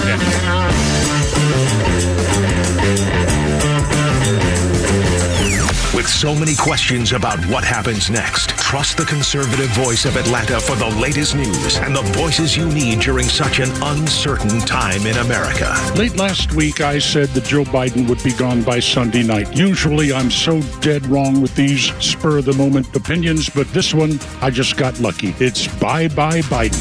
Proud to be Atlanta's conservative news and talk station, Extra 106.3 and the Extra app. The EQE SUV electrifies the spirit, soul, and body of the Mercedes-Benz SUV. User-friendly technology meets thoughtful utility, thorough refinement, and earth-friendlier power. Satisfying for both drivers and passengers with innovations that only Mercedes-Benz can deliver. Experience the all-electric 2024 Mercedes-Benz EQE 350 SUV today. Lease one for just $759 per month for 36 months with $72.53 due at signing. Exclusively from RBM of Atlanta in Sandy Springs. Contact RBM of Atlanta for details on this vehicle and many other models. And visit today to see how to qualify. Special lease rate available only to qualified customers exclusively from Mercedes-Benz Financial Service through RBM of Atlanta Sandy Springs through July 31st, 2024. Excludes tax, tag, title, and Georgia Lemon law fees. Contact RBM of Atlanta for details on this and other exciting offers. Visit rbmofatlanta.com or call us at 770-390-0700 for details. We've all heard it before. Buy one, get one Windows. 10% off if you call today. $500 off if you sign tonight. But are these really a special? If it sounds too good to be true, it probably is. Hi, this is Candace with Exovations, and have I got a tip for you. Don't fall for it. It's exhausting trying to keep up with all the fake specials being offered. And we all say the same thing. We're all licensed, we're all insured, we all have 5-star reviews. At Exovations, we want to earn your business the right way. But don't take our word for it. Let us show you why we say we are different from other contractors. To find out what it means to have an on-time, on-budget, and stress-free renovation, call me today at 770-205-2995 or online at exovations.com. That's exovations.com. Hey Atlanta, it's Mark from Atlanta Safe House. The Safe House crew hopes everyone is enjoying their vacation this summer. We know the criminals are watching and waiting for you to leave so they can bust in and steal your stuff. But hey, there is a solution. Come purchase a quality safe from Atlanta Safe House. And with summer rebates and specials, you can save hundreds and hundreds of dollars on a quality safe. And remember, don't let an illegal or crackhead deliver or move your safe. They could very well know your combination. So drop by the showroom or go to atlantasafehouse.com. True Prep on Cobb Parkway is your one-stop shop for emergency preparedness supplies, including freeze-dried food, water filtration, first aid, and more. They also have a large selection of firearms, including a huge selection of AR-15s, firearm accessories, and ammo at the lowest prices around. They are locally owned and operated. You can visit their store in Marietta on Cobb Parkway or online at trueprep.com. That's TRUprep.com. Prepare today for a worry-free tomorrow at True Prep. Diamonds Direct Atlanta is now open. The nation's fastest growing jewelry store now is a location right here in Buckhead. Shopping for the perfect ring to pop the question? Or maybe an everyday diamond tennis bracelet? The experts at Diamonds Direct are sure to have exactly what you're looking for, no matter the occasion. With the lowest direct importer pricing, you can expect the best selection of certified diamonds at unmatched prices, all within a luxury showroom atmosphere that makes you feel right at home. Come see what other jewelers are trying to replicate. Diamonds Direct's unbeatable after-the-sale guarantees and warranties are the best you can find. Free cleanings, sizing, polishing, accent diamond replacement for the lifetime of your purchase. If that's not enough, they also offer a 110% upgrade policy for you to use as often as you'd like on your diamond engagement ring, pendant, or studs. Sounds too good to be true, right? Well, come see how Diamonds Direct is reinvigorating the jewelry industry at their brand new Buckhead showroom. When you want to have complete confidence in your jewelry buying experience, shop with the experts at Diamonds Direct. Now open on the corner of Maple Drive Northeast and Peachtree. Get ready for Real Talk on the Janelle King Show, where we tackle kitchen table topics that are banned from family gatherings, but crucial for a strong republic. Tune in every Saturday at 3 p.m. and every Sunday for an encore episode at 9 a.m. And if you can catch us live, great. But if not, no worries. New podcasts drop every Tuesday on the Podcast Park right here on Extra 106.3 or wherever you get your podcast. Join us for insightful conversations that matter. All right, here we go. Jimmer, Pete, and Flounder, and the Eagles. Monster concert. Well, I'm running down the road trying to loosen my load. I got 7 women on my mind. What? About 5-6 days, maybe looking at a hurricane here. Coming up through the Bahamas into the Gulf of Mexico. Or Atlantic. Or Atlantic. It could go both sides of Florida, looks like. Oh, boy. Well, that could be fun. Anyway, 1980, an Eagles concert in Long Beach, California. Tempers boiled over between Glenn Frey and Don Felder. They spent the entire show describing to each other how they're going to beat each other's ass right after they get done backstage.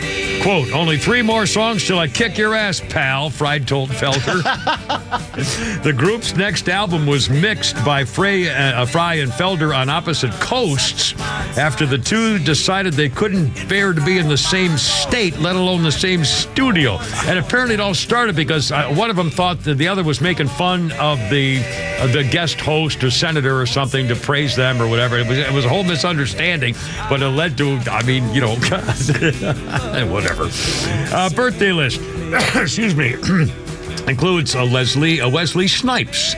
Wesley Snipes is 62, Blade, Expendables 3, and so forth. And it says here, noted tax cheat. Now, the other day we were talking about, I got him mixed up. He's not the guy who said, you'll know the vengeance of the Lord when I lay my hands upon thee, and there are too many blankety-blanky snakes on this plane. That was the other guy. Samuel L. Jackson. Wesley Snipes' birthday today. He's 62. He's the one who was the tax cheat and got caught. Yeah, and he's also in the new... give something away here. Right. Sorry about that, because I think everybody should know by now because it's all over the place. Yeah, the cameo. He's one of the cameos in the Deadpool movie. It's one of the fun. What he says and how Ryan Reynolds reacts to the camera is one of the funniest parts of the movie. Ryan Reynolds. And again, he's married to that little hottie. What's her name? Blake Lively. And she was in the movie. She played one of the Deadpools. She pops up on my phone when I open my Facebook page, and I love this girl. She's just full of happiness and joy and jokes and tricks, and it looks like they have the happiest relationship where they're just always smiling. She just seems to get a kick out of everything. She says, "Oh, leave me alone, you idiot! You're being a ghoul." I mean, it's just they just really seem to care about each other. I'm so envious of, and she just seems like such a little doll, just a happy. If you could trade places with people in this world, there's not many, but Ryan Reynolds would probably be one of them. Absolutely, and I never really thought that way until really the last couple of years. All of a sudden, he's really a talented guy. And that movie with Denzel Washington, where he plays the CIA guy. Oh man, what a great movie! Shelter House or something. Well, you need to see her movie where she's hiding from the shark. I couldn't take that kind of pressure. She's in a bikini the entire time. No. It's bad enough when I have Asian cheerleader night at the Kimmerer of my fan club division. So that's just not going to work. 4:54. We got Flounder's Funny, and I want to play that Judge Joe Brown again. How is that too long? I want to get that now. I want to play it every hour. This is the judge. Former Judge Joe Brown was a very famous TV judge and also an actual regular judge, and he was one of the famous guys on television long before Janine and all those other people, and he knows all about Carmela's side piece because he was in California. Do we have time can we play here's Judge Flounder's got Judge Joe Brown right here on. He was asked, what does he think about the vice president? But I gotta ask you about Kamala Harris. How you feel about her? She's a piece of shit. Beep. I was in California. She lacked professional competence, and she worked on it by hiking up her hemline when she needed influence rather than researching. She's always tried to do the casting couch to get where she wants. Now, the problem is that'll get somebody to a certain level quickly, but you can't get past that level if you don't have competence and talent. My thing about it is if I'm crude about it, in this city years ago, I used to represent a whole bunch of pimps and hoes, and I know a hoe when I see one. I say this, I don't care, women, you do what you want to do if you want to have recreational sex, but when you do the casting couch or anything else for professional purposes to get paid or advance, you a hoe. And she's an old hoe. And the problem is what is she supposed to do? Somebody, one of her sycophant slaves, comes up and unwraps her in a carpet naked at Putin's feet, and he says, oh, yeah, I'm Julius Caesar. He said, no, hoe, I got better stuff here already. Plus, I don't want you anyway. You old woman. Get on up. You know, or Xi Jinping, is he supposed to be impressed? She's doing word salad. Well, we're here today because China and the U.S. are here today, and that's why we have to agree on what we're doing here today. Like, fool, what did you just say? You know, did you say anything? That's talking about the vice president of the United States. But, you know, he should know. He knew her. He worked with her. He knew all about her.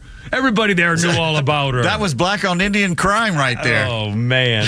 And again, this whole Indian thing, memes and memes and memes, and now they're still trying to complain that she never... they're going to use it against him, saying that he's racist or whatever. But he's true. She uses it for whatever she wants it to be. Yeah, unbelievable. 5:57. He also, when he was there, he said that Kamala failed the bar exam. Yeah, that's right. And she did, and they fact-checked him, and he was right.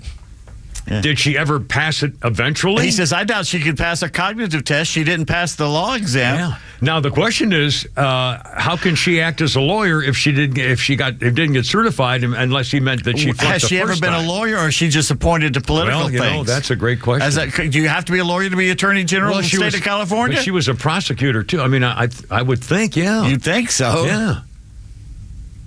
But so obviously... It's California. I mean, I don't know. Stranger things. Because I know people who have not gone to law school but did pass the bar and became lawyers without ever going to law school. I mean, if you pass the bar, you're a lawyer.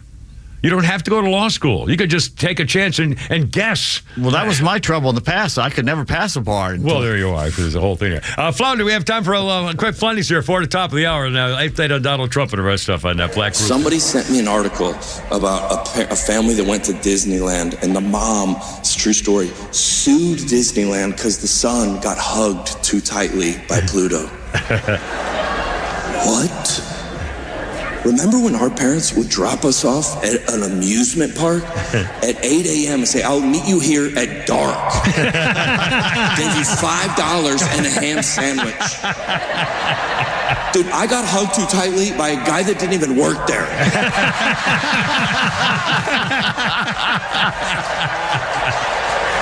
Why are we laughing? He looked like Shrek, but I don't think he was a part of it. He looked like Shrek. Mr. John Christ right there. John Christ. Well done, Flounder. Did you see the video or hear the story of the Turkish President Erdogan? Yeah. Holy crap. He was handing out keys to residents whose homes were rebuilt, part of an urban renewal project. Erdogan, 70-year-old president of Turkey, and two little boys came running up on stage asking for money. So Erdogan, the Turkish president, held out his hand for the little boys to kiss, a traditional sign of respect in Turkey. One little boy hesitated as he looked up at the president's face. So the president of Erdogan slapped the little boy in the face to teach him a lesson about respect. Damn. And his supporters say, well, you got to teach them early so they understand what the respect means. Slap the kid in the face in front of God and everybody. Or Allah. Holy smokes. Coming up at 5 o'clock, Kevin, Pete, and Flounder, and Holy Crap, it's sports standing by. Olympic stuff, Trump stuff, we got it all.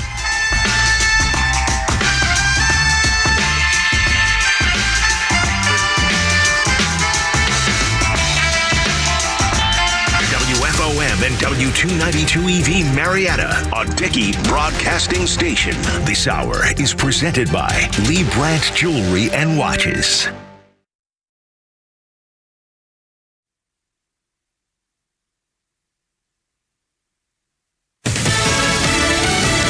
New opponents Same policies. Lisa Brady, Fox News. That message from former President Trump, who says bad policies are still the main problem as he runs against Vice President Kamala Harris instead of President Biden on issues including immigration and inflation. You know what we have to do? We have to bring down the cost of energy, and that's going to bring down the cost of inflation. This was all started with a bad energy policy. But during an interview session at a black journalists convention in Chicago, he also suggested that Harris has misled people about her race, saying she used to only promote her Indian heritage. Until a number of years ago when she happened to turn black, and now she wants to be known as black. So I don't know, is she Indian or is she black? She has always identified as a black woman. She went to a historically black college. I respect either one, but she obviously doesn't. White House spokeswoman Karine Jean-Pierre calls the former president's remarks repulsive. No one has any right to tell someone who they are, how they identify. That is no one's right. It is someone's own decision. A spokesman for the Harris campaign says the former president has already proven he can't unite America. There's a Trump rally tonight in Pennsylvania while Harris campaigns in Houston.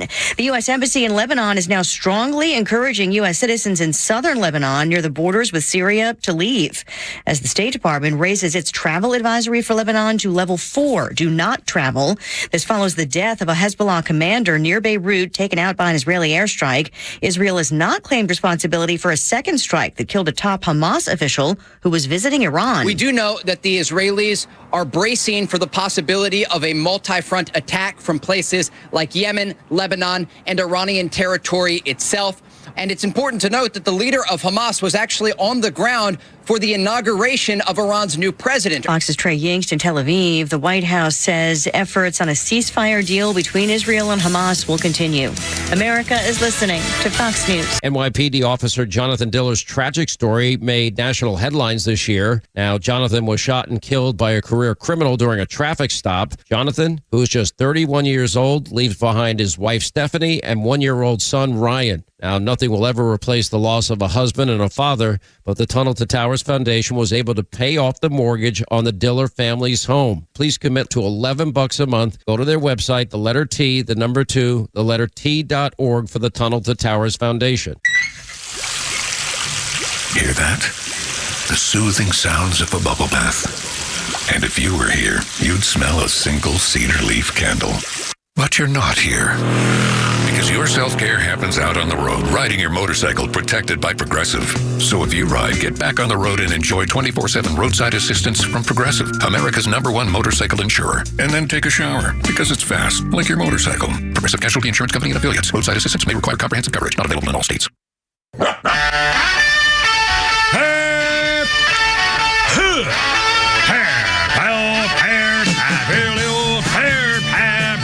Let's get it together, ladies. Left shoulder, right of flank. Ready on your dog. Target.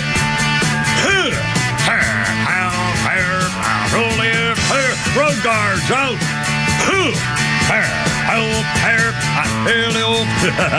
Stand by. It's only me. It's only the Kimmer 503 with Pete Davis and Flounder on your happy hump day. Man, we got it all covered for you. We got talk about Holy Crap at Sports coming up, more Flounder's Funnies, and you're going to hear a lot of stuff that's going on with Donald Trump, and the people are going nuts, and the lies from the Democrats and gaslighting and holy smokes. We just updates on whether she's an Indian or not, and all of a sudden they're calling Donald Trump racist for what he said. In fact, we're going to play for you. We've been doing it every hour. Late this afternoon, Donald Trump went right into the lion's den, and the Black Journalists Convention Association people meeting in Chicago, they even protested outside the streets in Chicago that Donald Trump was allowed to speak to black people, black writers and journalists. In fact, one of the co-chairs of the event, a woman, quit and left because she was insulted that they gave Donald Trump the opportunity to speak to people out loud. That is the definition of a coward. You don't even have the nerve. Not only that, I mean, that's her job. Yeah, at least you got to give credit to the ABC skank who attacked him. But at least she did it face to face and out loud, and you got to give her credit for at least being honest that she's a biased, snotty little snot. But that other woman, yeah, exactly. Oh well, take my ball and go home kind of deal. And again, what does that say about the entire? I mean, this is exactly what the Democrat Party stands for. They did not want Donald Trump to be allowed to run, let alone be allowed to speak in public. They wanted him in prison. Remember, let's remember this. 2 years ago, 4 years ago, their plan was to make sure that Donald Trump would go to prison. And remember, all these charges, all these 4 cases against him were years old. And they waited and waited and waited and schemed and planned, and sure enough, they all came forward at pretty much the same time. And sure enough, it backfired on them, but that was their original plan. And this is the modern-day Democrat Venezuelan party, a one-party system, and punish the people who are, your enemy, your political enemy. And you don't hear a peep about all those lawsuits anymore. Right, yeah. Thank God it exploded on them. Well, it wasn't working, so, okay, we'll move to the next thing. Yeah. It's always a backup plan. It's 5:06. Okay, here's the deal. Our number is 404-741-1230, 741-1230. And I don't often try to repeat stuff here unless it's really important, and this is important. Donald Trump, again, went to that convention in Chicago. And Flounder got the video. The very first thing, he's sitting there, and the convention starts, and the very first thing out of the girl's mouth who's moderating it is like this. You have told 4 congresswomen of color who were American citizens to go back to where they came from. You have used words like animal and rabbit to describe black district attorneys. You've attacked black journalists, calling them a loser, saying the questions that they ask are, quote, stupid and racist. You've had dinner with a white supremacist at your Mar-a-Lago resort. So my question, sir, now that you are asking black supporters to vote for you, why should black voters trust you after you have used language like that? Well, first of all, I don't think I've ever been asked a question in such a horrible manner. First question. You don't even say, hello, how are you? Are you with ABC? Because I think they're a fake news network, a terrible network. And I think it's disgraceful that I came here in good spirit. I love the black population of this country. I've done so much for the black population of this country, including employment, including opportunity zones with Senator Tim Scott of South Carolina, which is one of the greatest programs ever for black workers and black entrepreneurs. I've done so much, and I say this, historically black colleges and universities were out of money. They were stone cold broke, and I saved them, and I gave them long-term financing, and nobody else was doing it. I think it's a very rude introduction. I don't know exactly why you would do something like that. And let me go a step further. I was invited here, and I was told my opponent, whether it was Biden or Kamala, I was told my opponent was going to be here. It turned out my opponent isn't here. You invited me under false pretense. And then you said, you can't do it with Zoom. Well, where's Zoom? She's going to do it with Zoom, and she's not coming. And then you were half an hour late, just so we understand. I have too much respect for you to be late. They couldn't get their equipment working or something was wrong. Mr. President, I would love if you can answer the question of rhetoric and why you believe that black voters should trust you with another 4 years. I have been the best president for the black population since Abraham Lincoln. That's my answer. Better than President Johnson, who signed the Voting Rights Act? And for you to start off a question and answer period, especially when you're 35 minutes late because you couldn't get your equipment to work in such a hostile manner, I think it's a disgrace. He left with 30 minutes to go, and they started attacking him on social media. Oh, he ran out because he was doing so badly. He left because he had a rally in Harrisburg to get to, and they squandered their first 30 minutes by being late. Right. And again, now it's his fault, and they're attacking him. And they also just called him. Well, in fact, Flounder, let's play cut number 7. Donald Trump. Now they're attacking him because he's identified a woman who actually is identified as a Jamaican. Cut number 7. I've known her a long time indirectly, not directly very much. And she was always of Indian heritage, and she was only promoting Indian heritage. I didn't know she was black until a number of years ago when she happened to turn black, and now she wants to be known as black. So I don't know, is she Indian or is she black? She is always identified as a black woman. She went to a historically black college. I respect either one, but she obviously doesn't, because she was Indian all the way, and then all of a sudden she made a turn and became a black person. Just to be clear, sir, do you believe that I think somebody should look into that too when you ask continue in a very hostile, nasty tone. I mean, honestly, you just gotta love the guy. Has anyone asked her, what are you? Yeah. Well, how long ago did we play that soundbite with Mindy? We'll play that again a little bit later on. Again, to identify herself. The vice president identifies herself. And incidentally, in case you didn't know this was going to happen, clearly now all of a sudden she's no longer supporting a ban on fracking. She's all in favor of fracking. Nor does she support expanding the Supreme. Suddenly she doesn't want to have more members on the Supreme. Okay, oh my God. Okay, so changed her mind on fracking, changed her mind on expanding the Supreme Court. She no longer backs a single-payer health care system, so she no longer wants to take away your health care system and make it all federal government after endorsing Medicare for all. She wants to increase border security by hiring more people for the border. Everything she's total freaking lies of everything she said before. And incidentally, the Trump people are saying, these hot button issues about attacking her on the border. I saw the commercial of Trump last night of him.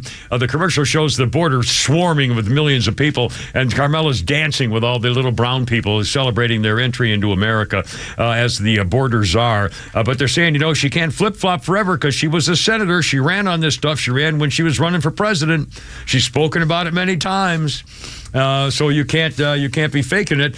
For example, before the vice president thought that every girl between the ages of 14 and 18 should be allowed at least one free abortion, and a stern lecture on alternative pleasure things like Carmela endorses, such as, in case her family's in the car, I'll mispronounce her favorites to avoid being pregnant for abortions are anal.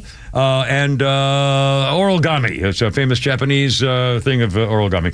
And women over 18 get all the abortions they want. Well, she's changed now. She favors a constitutional amendment to ban premarital sex, along with mandatory buyback of all rubbers, pills, and those little springy things that go all up in there. I don't know, whatever they all You sure about that? I'm pretty sure she's changed. You sure her mind. about that? Sure. Who's sure about anything? I mean, you can't believe it. I mean, I don't know how they're. I can't wait for the debate. All Donald Trump has to say is, okay, open borders, and now she changed. Yeah. Fracking. Now, I mean, just boom, boom, boom. What are you for? Just stand there and say, okay, number one. I mean, he doesn't have to do anything else.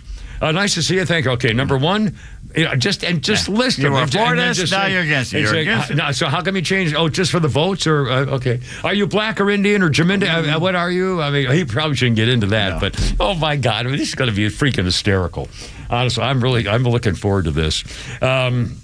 Oh, God, what's going on? Now, do you need? Let's do Holy Crap of Sports coming up here shortly, and Pete may need to scoot out of here depending on things to go get your Porsche. Oh, I got to meet my dealer. Well, there's another thing. Literally. Oh, by the way. Remember it might have been months ago, it might have been years ago, I was trying to remember the name of a funny comedian I saw at the Punchline, and I said he was really funny. He would talk like real fast, talk, just kind of harsh and talk like this, and you guys said I was crazy. Bobby Slayton. On the way in this morning, all of a sudden it hit me, oh my God, the guy I was trying to think of months or maybe years ago was Bobby Slayton. Remember when I was trying to name him a comedian? Well, that. I did, and it came to me, and by God, when I remember something I was trying to think of before on the radio, it's Bobby Slayton was the guy I saw at the Punchline who was so funny. 513, give her Pete and Flounder.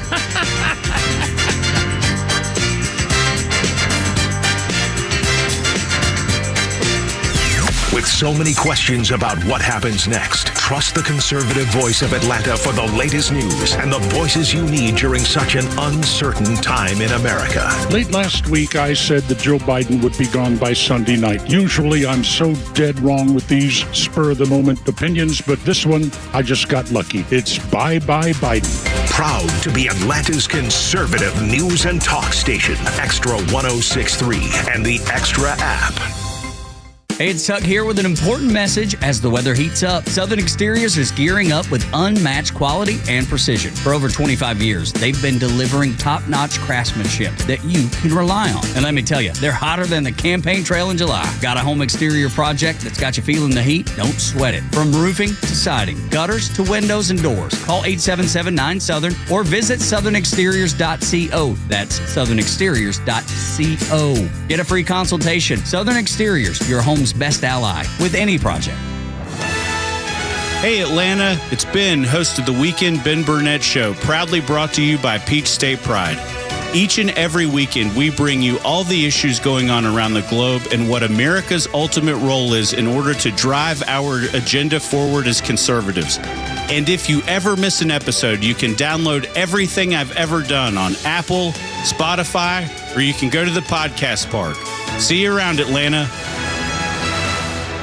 Lee Brandt Jewelry and Watch Company, where quality and value make the difference. Locally owned and located in Sandy Springs, offering you the finest selection of unique diamonds, sapphires, rubies, and emerald jewelry, as well as other fine gemstones. Lee Brandt Jewelry and Watches has been servicing Rolex watches for over 30 years, and their Rolex-trained watchmaker will service your watch in their state-of-the-art Rolex service center in their store.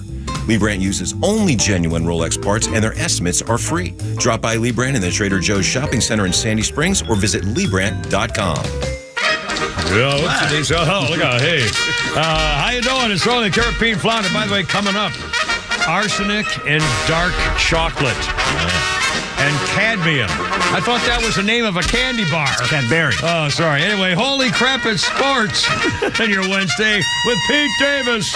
Braves and Brewers in the rubber game of their 3-game series in Milwaukee this afternoon. It was the 13-3 Chris Sale against the 6-6 Freddie Peralta, a right-hander. Really? Jorge Soler led off, Whit Merrifield playing second base and batting ninth today. It did not get off to a good start. Chris gave up 2 runs in the first inning. But then Matt Olson stepped to the plate.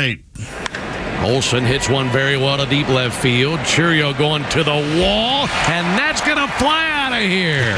Matt Olson with an opposite field home run. And the Braves are on the board on the power of his 16th home run of the season. Ben Ingram on 680 The Fan. Then Travis d'Arnaud followed him. Travis d'Arnaud gets into one. Deep drive down the left field line. To the wall. We're tied. Back-to-back homers on back-to-back pitches as Olson and d'Arnaud take Peralta deep over the left field wall. And we enjoyed that so much, let's do it again. Olson gets into one to deep right center. That's flying back to the wall, and that's going to get out of here. Home run by Matt Olson on the first pitch that he sees from Mears. And it's 5-2 Braves in the 8th. That was pounded. And again. 0-1 pitch. Travis belts one to deep left field. That's pounded as well. They've gone back-to-back for the second time in the ball game. Oh, my God. When's the last time that happened? It's been a while. Yeah. Back-to-back. Holy cow. Yeah, that's amazing. Oh, my God. What a great. Afterwards, Travis was asked about it, and he said, hey, it's simple. I tell Matt all the time, anything he can do, I can do better. I love it. Oh, my. That must have been such a thrill. Holy cow. That's a great place to hit, Milwaukee. Yeah. Braves won 6-2. They take the rubber game. Pierce Johnson and Relief Sale got the win. Soler had a walk. Merrifield a hit and a walk. Braves now 6.5 games behind the Phillies, who are swept by the Yankees. Oh. Yeah, they're having trouble up there. Good. Mike Trout has had a setback in his rehab. He may miss the rest of the season. He's got to give it up. No, he doesn't. Please. I feel bad for Maybe the guy. This year. I feel bad for the guy. In another example of the federal empire wasting your hard-earned tax money, the Army is seeking to get money back from an $11 million marketing deal with the United Football League and Dwayne "The Rock" Johnson after the partnership failed to yield a single new recruit. Not one. They hope to get back $6 million. They had branding on the player uniforms and games. The Army also expected The Rock, who is co-owner, to tout the Army in 5. That's all he had to do is 5 social media posts. He has 396 million followers on Instagram. This is The Rock we're talking about? The Rock. His posts are valued at $1 million each to get him to do one.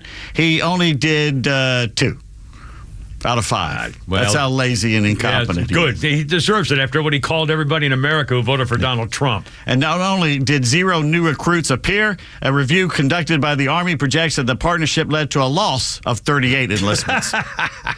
Yeah, that's the Army. Titans defensive lineman Jeffrey Simmons addressed the media today to apologize for a verbal altercation with a Nashville radio host a day before. He says, that's not who I am or what I want to be seen as. Yeah, Ashley, it was you. We all saw you on the video call, the host, and you called him the P word there, I think a couple times. So it is who you are. You're a weasel. The would-be Democrat also said, at the end of the day, I take full responsibility and accountability. No, you didn't. You said it wasn't you. I hate that phrase. That wasn't me. Yeah, it was. We just saw you. That's exactly who you were. Yeah, you right said then it. and there. You said it. Yeah. Anyway. Was there a thing behind it? I mean, He was mad because the radio host had said something about somebody else or him or something. He was just mad or something. Okay. The NFL is moving closer to replacing the chain gang with that new technology to measure the line to gain. Absolutely. It's called Sony's Hawkeye technology. They're going to do it in the preseason games. It's very simple. One expert archer will hide up in the rafters. He'll shoot the arrow where the first down marker should be. If the arrow hits the football, then it is indeed ruled a first down. I'm fairly sure. And they replace the football that's now deflated. Entirely correct of the ruling of the new standard of the. And I'm going to tell you about a South Korean guy who could do that job in just a second. Oh, all right, sir. After emerging from the Seine River in Paris and crossing the line to finish ninth in the Olympic triathlon, Canada's Tyler Mislalchuk calmly toweled himself off and hugged his teammates. Or he threw up on live television.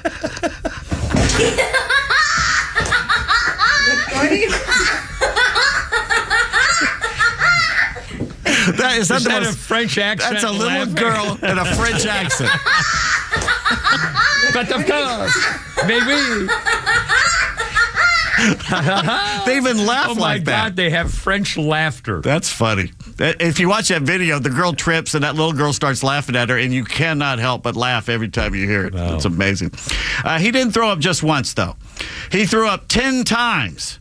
Oh, my. Now, it's not unusual to toss your cookies, barf, yak, Ralph, heave, hurl, spew, lose your lunch, upchuck, drive the porcelain bus, Buick, blow chunks, eat backwards, toss a sidewalk pizza, liquid scream, bring it up for a vote, liquidate your assets, or call the SEALs after a triathlon. In fact, the Seine River is as pure as the driven slush. Yeah. U.S. triathlete Seth Ryder admitted that in order to prepare his body for the dirty river, he spent weeks not washing his hands. Oh, God. Says he wanted to expose his body to daily small doses of E. coli so he could get used to the Seine River. I mean, this is disgusting. It is disgusting. I mean, really.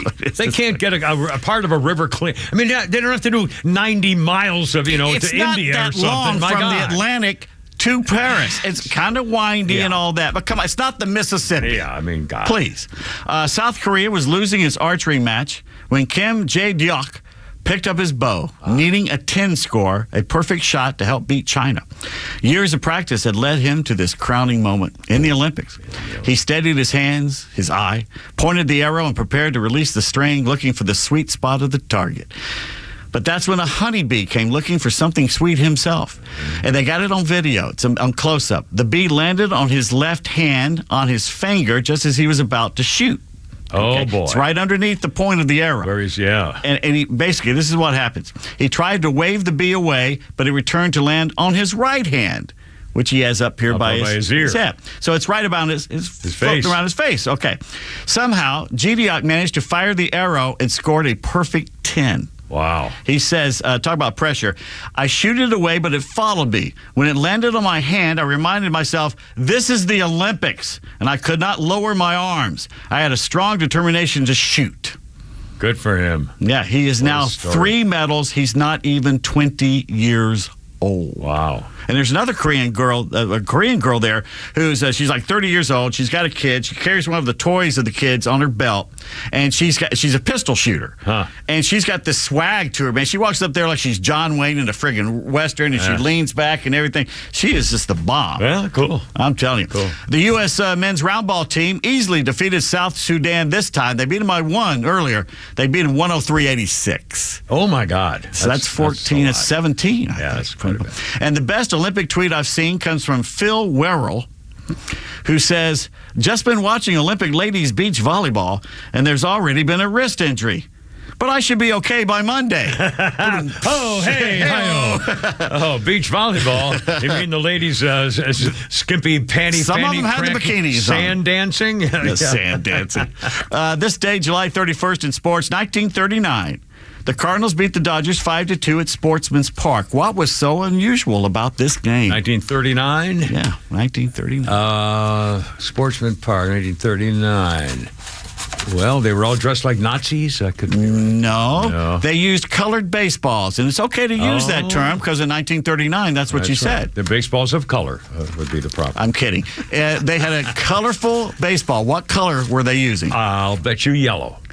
Why did you say yellow? Because I came into my head. because Charlie Finley had yellow. You know, the tennis balls when I was a kid were white. Yeah, it used to be white. Yep. And when They it were all became white. yellow and fluorescent yellow, and everybody went nuts. Oh my God, this is great. We can play at night. And It's then great. green. Remember the green Green tennis and balls, orange too. and all kinds of Absolutely. stuff. All colors. Yeah. But yeah, they used yellow baseballs on that day. I'll be damned. Outstanding. Well, we're not quite done with sports yet, no. mister. I'm so sorry. Our birthday list includes the hideous Mark Cuban. The hideous Mark is 66, Dallas Mavs owner, at least partly now. He's one of the few people who became billionaires off the first .com boom. He sold broadcast.com for $5.9 billion in Yahoo stock and then cashed out. And he apparently has sold most of his Mavericks ownership for $3.5 billion. Damn. Oh, jeez. How much you need? All right, a little something for the camera, jeez. And on this day, another birthday, Yvonne Goolagong. Goolagong, wasn't her song, Goolagong fame? Yvonne Goolagong, the tennis player, 73 International Hall of Fame. On this day in 2012, Michael Phelps wins his 19th Olympic medal, a record after winning gold, part of the 4x200 meter freestyle. A Russian gymnast from the 50s and 60s, Slitskaya Papadakov, was something like that. Was Kachakakov? Yeah, Papadakov or something like that. 1981, the baseball strike was finally over after 7 weeks in 81. Owners and servants eventually agreed on an issue of free agent compensation. And speaking of baseball, this had never happened before. 1961, a tie for the first time ever in the baseball All-Star game. It was at Boston Fenway Park in the ninth inning. It started to pour, and they called the game off, 1961. And one more, Enzo Ferrari on this day in 1932. Enzo Ferrari retired from racing, and then 18 years later, the first model of his new race car named after him was born, the Enzo. An incredible story of the Enzo. Beautiful cars. Beautiful looking Ferrari, cars. as they work, And 527 can repeat and Philander. 404-741-1230, 404-741-1230. By the way, I was listening to a story. They're now saying the dark chocolate has lots of cancer-causing things in it, including arsenic and cadmium. I don't understand why that is. It's the soil. The soil will bring out almost every food you eat has heavy metals in it. The problem is this has a lot of heavy metals in it. And they're saying that you shouldn't eat more than like an ounce at a time and over a period of time. An ounce a day or 2 ounces every other day. Yeah. I mean, that's... I actually listened to the news on this station. I heard part of it that one time there. And by the way, now let me ask you about this power slap business. Seriously, I saw, is this really two guys, and I guess maybe girls do too, I don't know, I probably, or if they don't, they will. Dana White's on this, and it shows there are two guys, and the guy stands there and puts his head up like that, and the other guy across from him can slap him as hard as he can in the face. On the side, yeah. On your cheek. You'd think everyone would be a broken cheekbone. Teeth I mean, flying. they get knocked out. I know. Some do. They do. They showed the video. That was a tease. And Dana, the girl, Waffnacker or Hornsocker, there's some tall, blonde, skinny girl. Hornacek. She's some athlete's daughter, and she's one of the hosts on Fox. And she's going to be, she was all giggly. She's now the hostess of it, apparently. She's into this slap punching. It's called Power Slap. And Dana White says it'll be bigger than MMA. How do you get insurance? I mean, if you hit somebody in the temple, you could kill them. You hit them in the ear, you've blown their eardrum out. I mean, how do they get insurance? And I saw them doing it, and they hit him so hard. I can't watch They it. black out, and the guy just knocks over, totally out. I can watch for maybe 10 minutes after that. And then I saw putting the belt on one of the winners, and it looked like some just fat, sassy kid. He wasn't like a strong athlete. He was just some guy. Who can take pain. Yeah, who was smiling, and I won and he was just like me. I mean, just like a guy. Talk about concussions. I couldn't believe it. It's like Deacon Jones back in the 60s, head slapping somebody. I don't think I could watch it. And they're no helmets. Oh, no, this is bare face, bare hand. They slap. And again, a slap means the palm of your hand. I mean, now you can hurt. You knock them out. Yeah. Oh, God. Oh, yeah, Daddy. That's not what they're spanking. Unless she's asking for it, which is not likely in this case. It cost one major league pitcher his career, but anyway. 5:30 come with Kimmer, Pete, and Flounder on 106.3. Hump day this, baby. Look out. Here we go.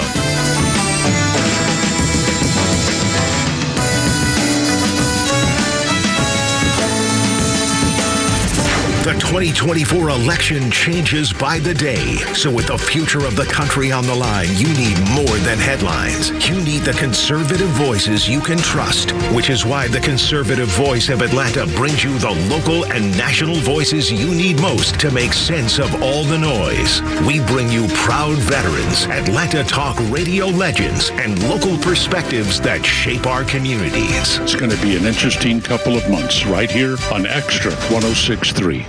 The Braves are making back to school a little brighter this August with 10 days of amazing giveaways. Don't miss the Ronald Acuna Jr. 41 home runs bobblehead presented by Napa, the Outcast bobblehead, Ozzy Albies and his dog bobblehead presented by NextGuard, and many more.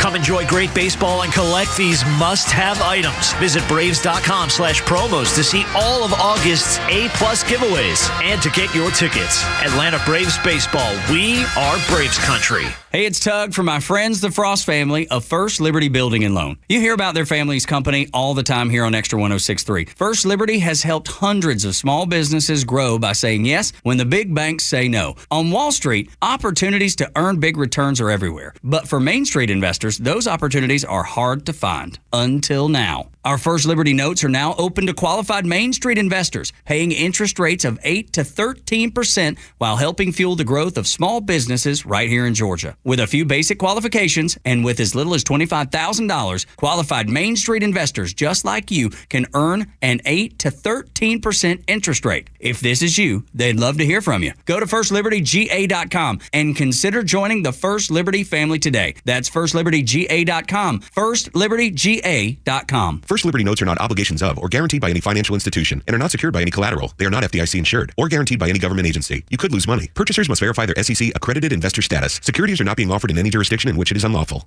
Marketing is everywhere. From the billboards on the highways to the notifications on your phone, we are constantly bombarded with people trying to sell us stuff. What makes good marketing? Are you doing enough in your life personally and professionally to market yourself? You have questions, and the Marketing Madmen have answers. Tune in every Saturday, now at 4 p.m., right here on Extra 106.3 to get practical marketing advice from expert guests who are shaping and reshaping the business world. They say marketing is a madman's game. Join the Marketing Madmen every Saturday at 4 p.m. to find out why.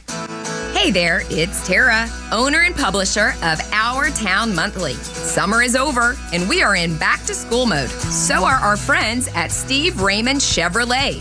My friend Ali has an exciting announcement. Hey, thanks, Tara. I'm Ali Khan, General Manager of Steve Raymond Chevrolet. Join us Saturday, August 9th and 10th for a back-to-school giveaway. We will have free lunch, and we will be donating backpacks stuffed with school supplies free for the first 100 families in attendance. Be sure to scan the QR code in Our Town Monthly to reserve your backpack. Walk-ins are always welcome. We cannot wait to see you there. At Steve Raymond, community is everything to us. Wow, Ali, a number 2 pencil and a Chevy can take you anywhere. Stop in to Steve Raymond on Cobb Parkway, August 9th and 10th. Grab lunch, a backpack, and say hello from us. And remember, our town is your town at Our Town Monthly.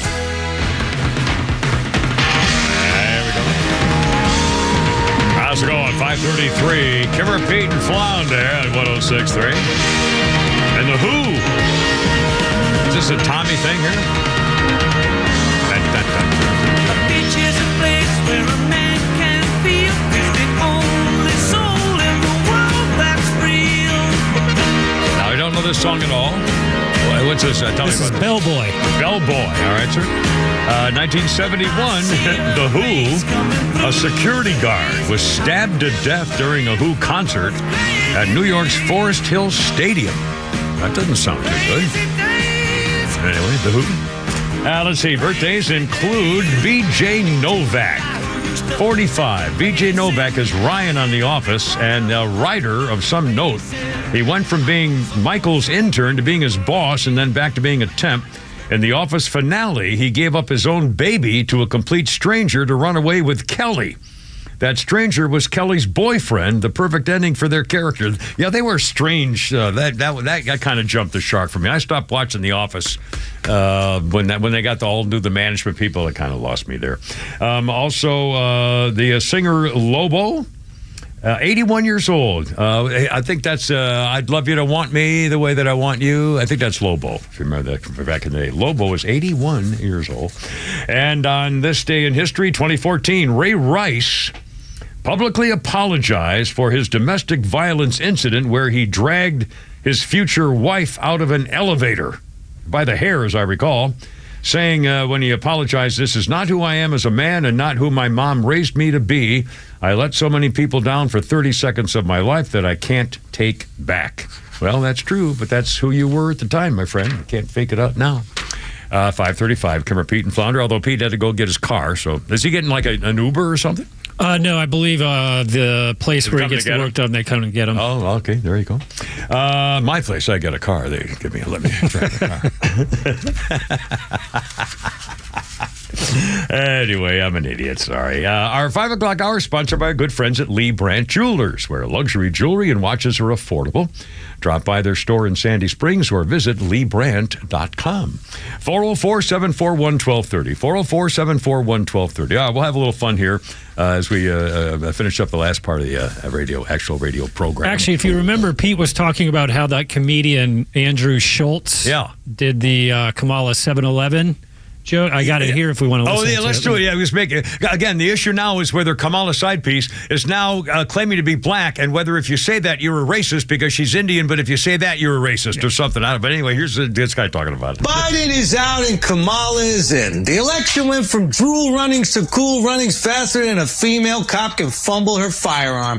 Move over, RFK. This November, we've got a new throat goat, and apparently her headshots don't miss. Kamala Harris, or as we call her, Warhawk Tua, the half-black, half-Indian parents met at a 7-Eleven robbery, is officially the Democratic nominee. Surely the Dems, the party that calls Trump the end of democracy, surely they allowed the voters to choose Kamala, right? What?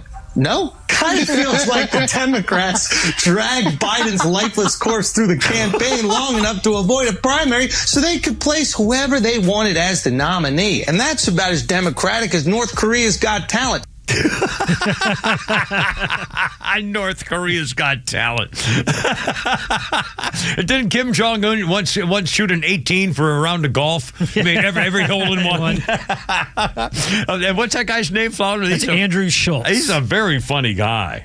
And again, Donald Trump was talking. Well, in fact, let's play some of these back. We played the one where he said Indian or black at 5:09. In a little bit, we're going to play the original soundbite that we got late, that Flounder got late this afternoon, where the woman just starts off being nasty. And we're also going to replay Judge Joe Brown, who really lays it on what she's like. First of all, Flounder, we'll do some more of this of the parody stuff. Last night, Carmela Sidepiece, of course, went to the rap concert of that what's her Stallion Girl, I'm the Stallion, or whatever the dirty girl uses all the bad dirty language and everything else. So big rap concert last night, and poor Carmela, poor thing, bless her heart, she thought they were all there to see her when in fact they were there for the freaking concert. Anyway, Flounder, if you will, once again, Carmela picked up a whole new accent, and after that you're going to hear the one it reminds you of the former Secretary of State and former First Lady Hillary Rodham P. Stinky Fart Cabbage. First, our current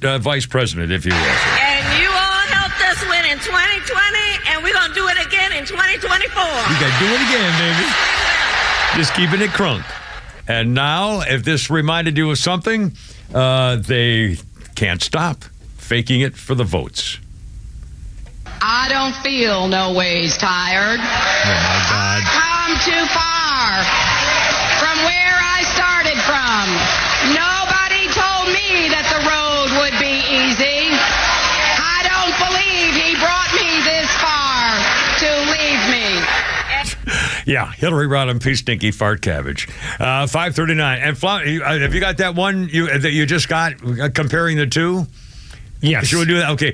You're going to hear, there's actually video of it on the Flounder Founded social media. You're going to hear Donald Trump, and then you're going to hear Mindy Kaling, I guess how you pronounce it. From The Office. From The Office, who's also a producer and writer and very well known kind of behind the scenes stuff. But she's also from India.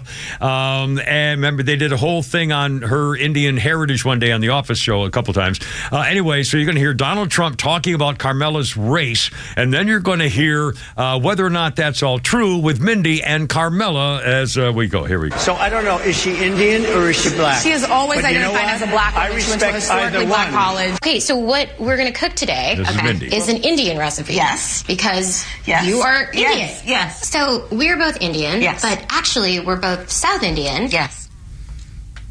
Oop. We'd lose it. Anyway, she said. One half of my family. Entire one half of my family, she says.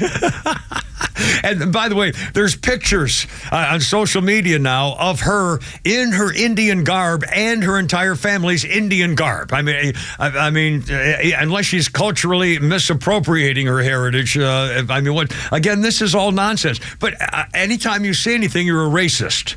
This is how they're going to try to combat it. Absolutely outrageous.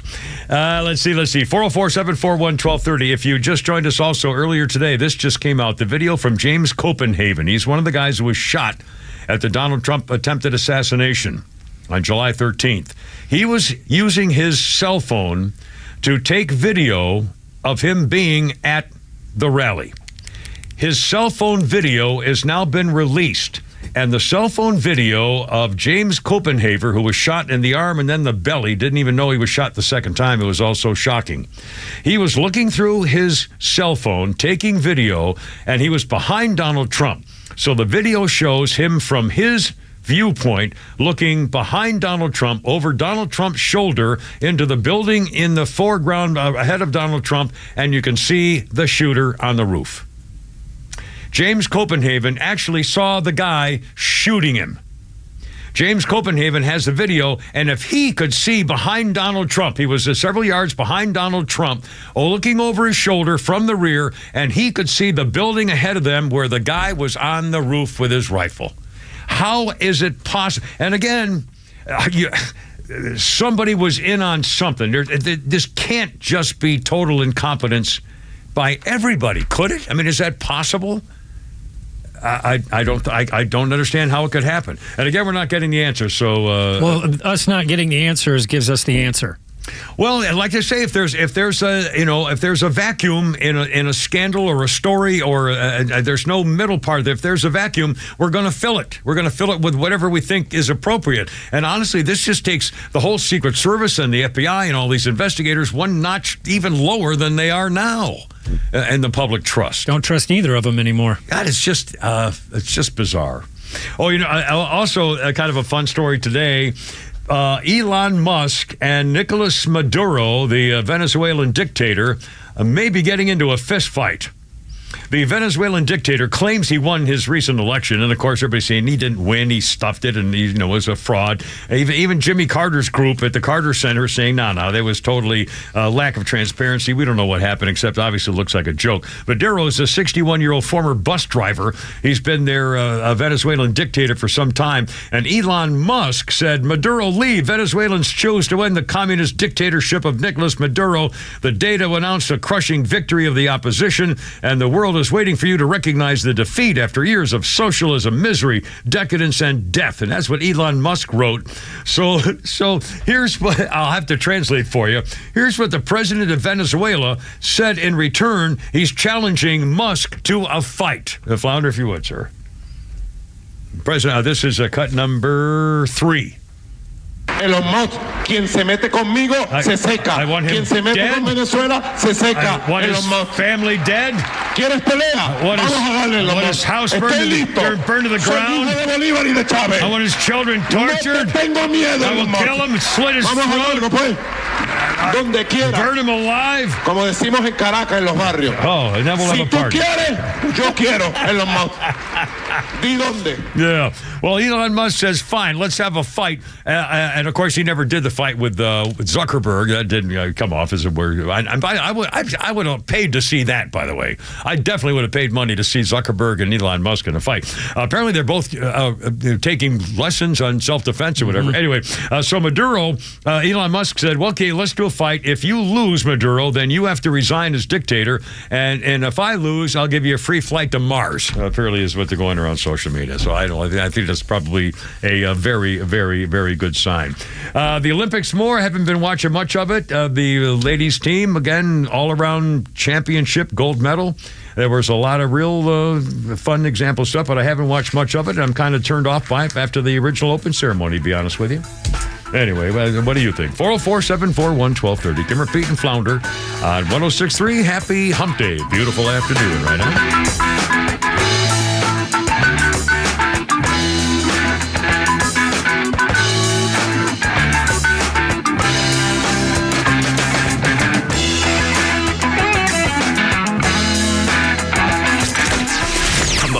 Breaking news to the conservative voices you know and trust. Your best new follow on social media is Extra 1063.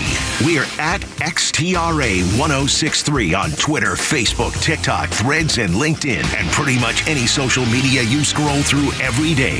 And we drop exclusive giveaways, new daily content, and the latest breaking news from Georgia and across this great nation. Interact with your favorite Extra personalities. Get the latest on our live events and so much more.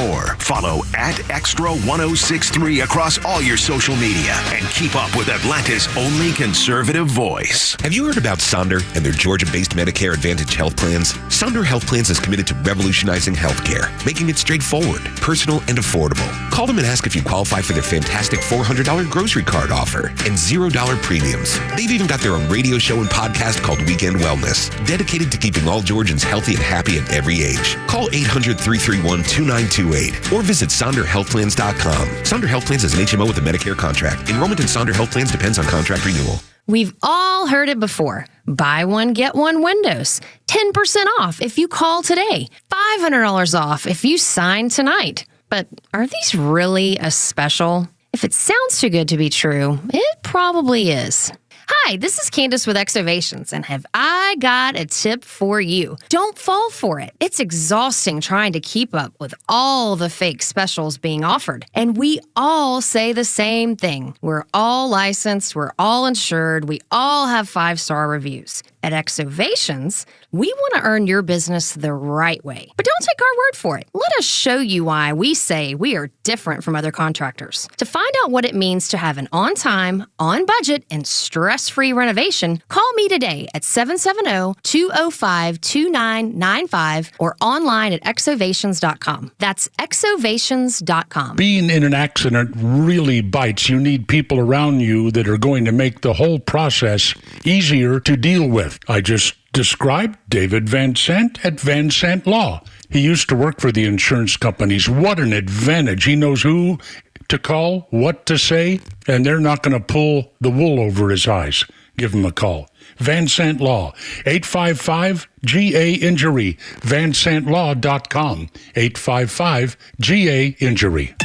Get ready for unfiltered conversations on The Janelle King Show, where we tackle the topics that you won't hear at your family gatherings, but they're absolutely crucial for a strong republic. Don't miss us live every Saturday at 3 p.m. and every Sunday at 9 a.m. right here on Extra 106.3. But if you can't tune in, that's okay. You can catch new episodes every Tuesday on the Podcast Park or wherever you prefer to get your podcasts. Join us for these discussions, and I can't wait to meet you there.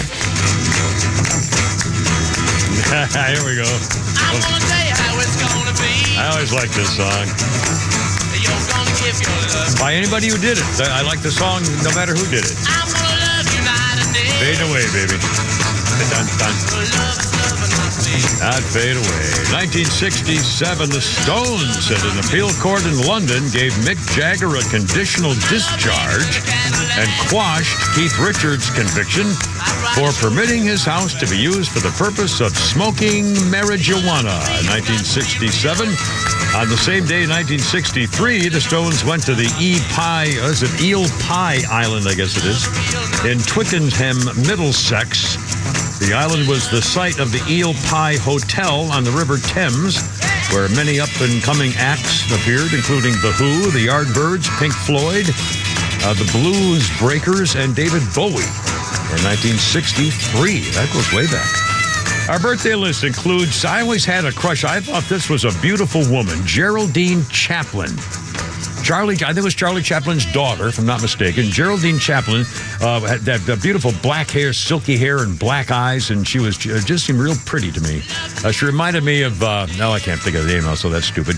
Anyway, Geraldine Chaplin's 80. Also, Bill Berry from REM is 65 years old today.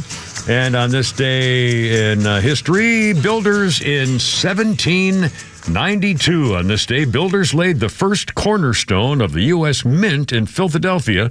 It was the first building in America in 1792, the first building in America to be used strictly as a building for the government, as opposed to something else. And on the same day, by the way, 1790, the first patent was issued in the New America colonies. In 1790, a patent went to Samuel Hopkins for his priceless potash, or as a way to make potash and pearl ashes, which was used in fertilizer. That's 1790. Anyway, all right, 5:50, 10 before 6 with the Kimmer, Pete, and Flannel. Pete's on the road.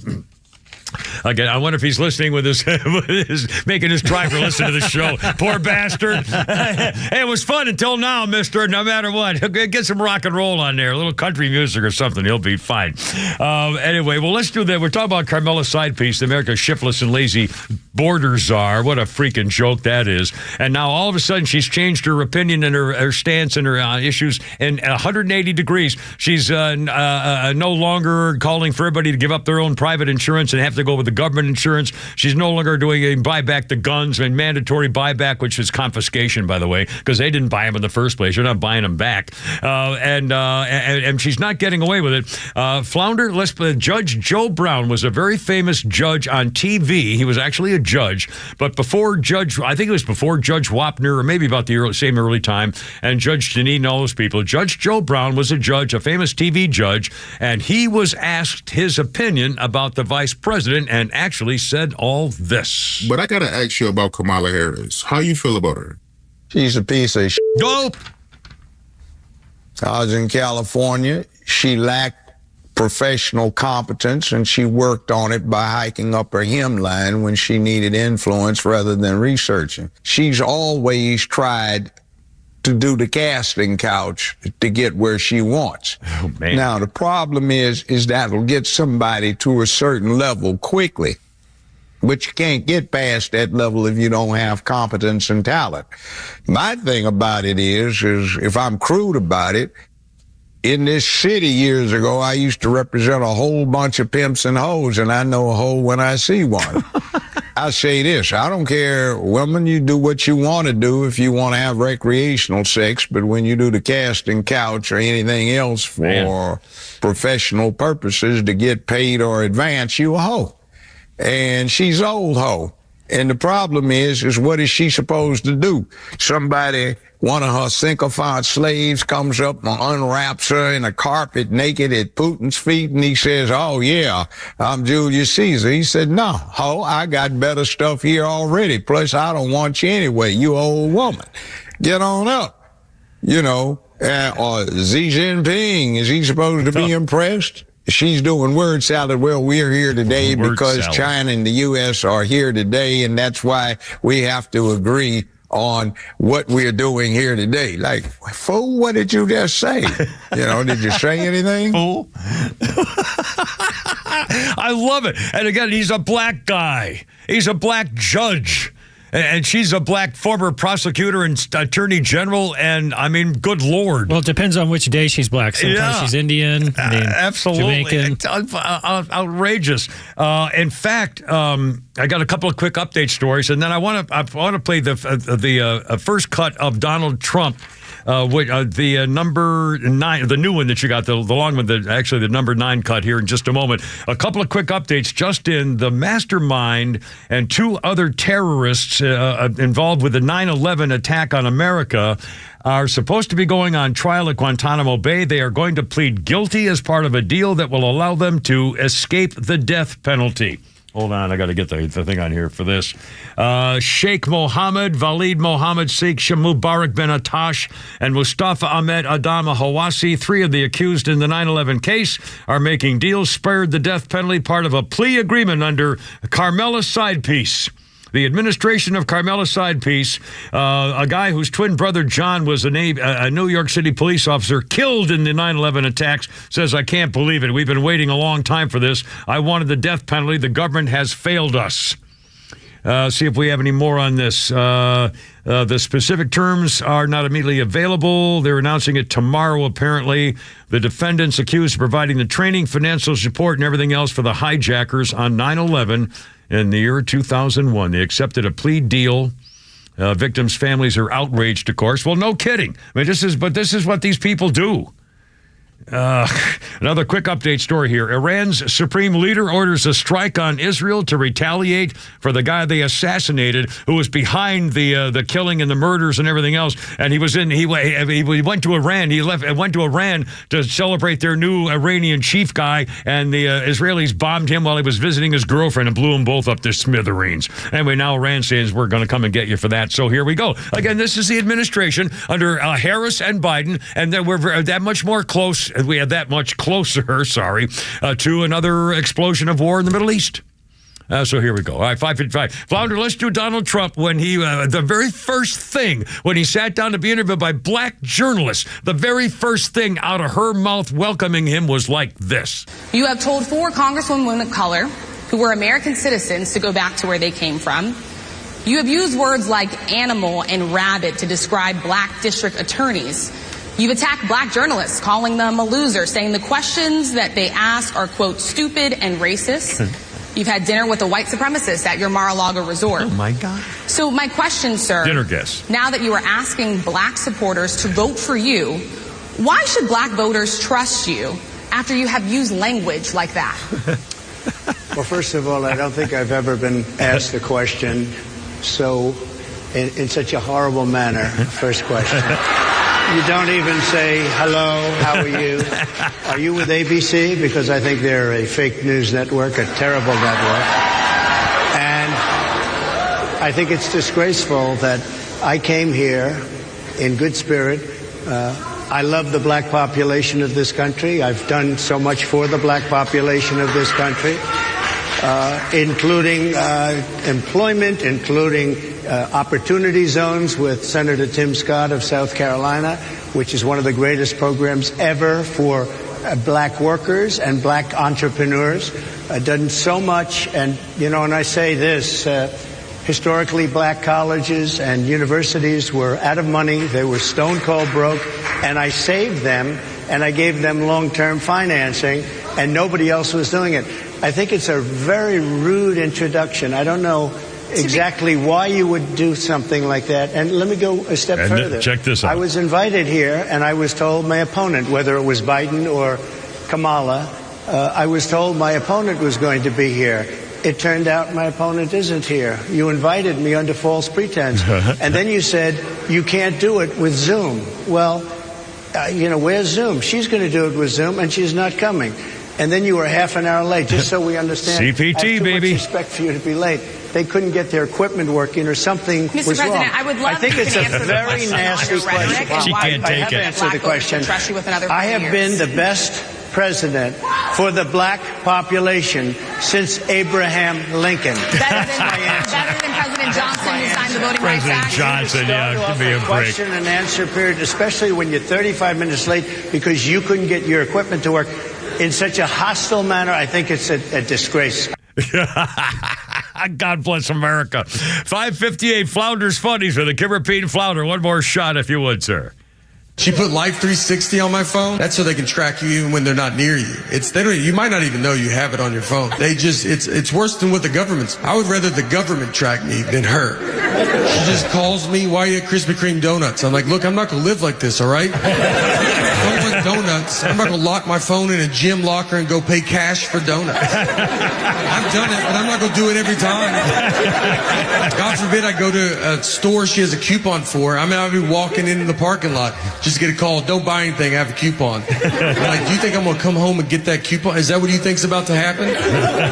I'm going to try to pay more now that you called. I don't even know if Target allows that, but I'm going to try to negotiate up on this toothpaste. You better hope they don't ask me to round up. I'm rounding up. I hate coupons so much. And she's addicted to them. She will not let me leave. Like, I got a coupon. I'm like, I just feel so stupid. I'm buying deodorant, and I'm like, I don't have all the money, but I'm almost there. But I do have this. Anyway, Flounder, God bless America. Pete will be back with us again tomorrow. Give her Pete and Flounder. Hoorah, I gotta go. You're killing me. Hoorah, sing me home, Christine, baby. And wow, herp and herp. Look out, here we go.